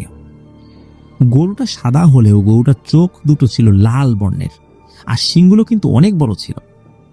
তো এই গরুর সামনে দাঁড়িয়ে সাহস ধরে রাখাটা আসলেই কঠিন, যেখানে বোঝাই যাচ্ছে গরুটা কিন্তু স্বাভাবিক কোনো গরু নয়। এদের মধ্যে থেকে একজন, মানে এই শিহাব ভাই এবং তার বন্ধু নীরব, দুজন তো আছেন। এদের মধ্যে থেকে এই শিহাব ভাই কি করেছেন, উনি সামনে কিছু বুট ছুঁড়ে মেরেছেন। তো গরুটা কি করেছে, উঠে ওই বুট খাওয়া শুরু করেছে। আর এই নীরব ভাই কি করেছে, পেছন দিক দিয়ে গিয়ে একটু ঘুরে গিয়ে ওই গরুর শিং থেকে ওই কাপড়টা ধরে দিয়েছেন এক টান। কিন্তু দুঃখজনক ব্যাপার হচ্ছে ওই কাপড়টা শিংয়ের সাথে এমনভাবে বাঁধা ছিল যে তারা যেভাবে টান দিয়েছে ওই টানে কাপড়টা খোলেনি। মূলত কাপড়টা যেহেতু বাঁধা ছিল, ওই শিঙে হাত দিয়ে ওই কাপড়টার যেখানে গিট রয়েছে সেটা ধরে উঁচু করে ওই চোখা অংশ, শিঙের চোখা অংশ দিয়ে বের করে নিয়ে আসার প্রয়োজন ছিল। কিন্তু আসলে ধরে টান দিয়েছে, তো মনে করছে টান দিলে খুলে যাবে। তো আসলে যখন টান দিয়েছে তারা ওইভাবে জোরে করে টানও দিতে পারে নাই, হয়তো বা খুলে যেত। কিন্তু যখনই টান দিয়েছে আর ওটাও খোলে নাই, তখন গরুটা ওই ছোলা বুট খাওয়া বাদ দিয়ে নীরবের দিকে ঘাড় ঘুরিয়ে তাকায়। তখন এই নীরব ভাই উনি কি করেছেন, আবার উল্টো দিকে ঘুরে দিয়েছেন সোজা এক দৌড়। মানে ওই গরুর ওই পেছন দিক দিয়ে এসে ওই গাছের আর এক পাশ দিয়ে দিয়েছেন এক দৌড়। তখন গরুটা ভয়ঙ্কর ভাবে শব্দ করতে থাকে আর গরুটা তাদেরকে তাড়াও করে। গরুর খুরের আওয়াজও টকবক টকবক করে পাওয়া যাচ্ছিল। এই দুইজন তো দৌড়ানো শুরু করেছে আর মনে হচ্ছিল পেছনে ঝড় শুরু হয়ে গেছে। এদিকে তো দৌড়ু, মানে তারা তো দৌড়ের উপর আছে, গরু দৌড়াচ্ছে। হঠাৎ করে মাথায় তো বুদ্ধি চলে এসেছে। আসলে ওই ধরনের সিচুয়েশনে বুদ্ধি কাজ করে না। এই নীরব ভাইয়ের মাথায় একটা বুদ্ধি আসে, সেটা হলো উনি ওই ব্যাগের মধ্যে থাকা ওই পেঁচাটা বের করছেন। পেঁচার তো পাখনা আর কি, এটা বাঁধা ছিল, পাও বাঁধা ছিল, উড়ে যাওয়ার সুযোগ ছিল না। উনি দ্রুত এটা বের করে পেঁচার চোখটা খুলে পেছন দিকে ঘুরে তাকিয়েছেন। আর যখনই ঘুরে তাকিয়েছেন, ওই গরুটা মনে হলো মুহূর্তের মতো থেমে গেল। আর গরুটা মনে হলো ওই পেঁচার দিকে তাকিয়ে খুবই ভয় পেয়েছে। অথচ গরুটাকে দেখেই কিন্তু এই দুজন এখন ভয় পাচ্ছিল। অথচ গরুটা পেঁচাকে দেখে কেন ভয় পেল এটা কিন্তু বোঝাচ্ছে না। কেন বা ভয় পেল এই বিষয়টা তারা ওই সময় বুঝতে পারেনি, তবে বুঝেছিল এটাতে নিশ্চয়ই কোনো রহস্য রয়েছে। আর যখন ঘুরে তাকিয়েছে আর গরুটা থেমে গেছে, তখন আবার নীরব ভাই শিহাব ভাইকে বলে, এই শিহাব তাড়াতাড়ি কিছু ছোলা বুট ছুঁড়ে মার।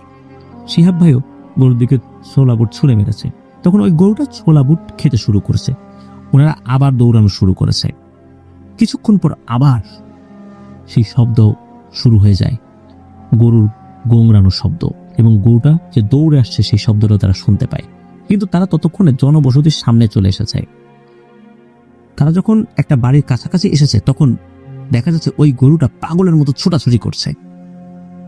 তখন ওনারা আর ওখানে দেরি করেন নাই, বুঝতে পেরেছেন গরুটা আর এদিকে আসবে না। যেহেতু গরুটার শিংয়ের সাথে সেই কাপড়টা এখনো রয়েছে, যেহেতু নিতে পারে নাই, আর ওনারাও জনবসতিতে চলে আসছে, তখন ওনারা কি করেছেন, ওনারা যে যার বাড়িতে চলে গেছেন। তবে বাড়িতে যাওয়ার পথে আর কোনো সমস্যা হয়নি।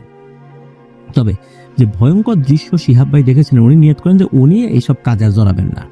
নীরব যদি করতে চায় করুক, কিন্তু নীরব কিন্তু হার মানে না। সে পরের দিন আবার সেই কবিরাজের কাছে যায় আর সব কথা খুলে বলে।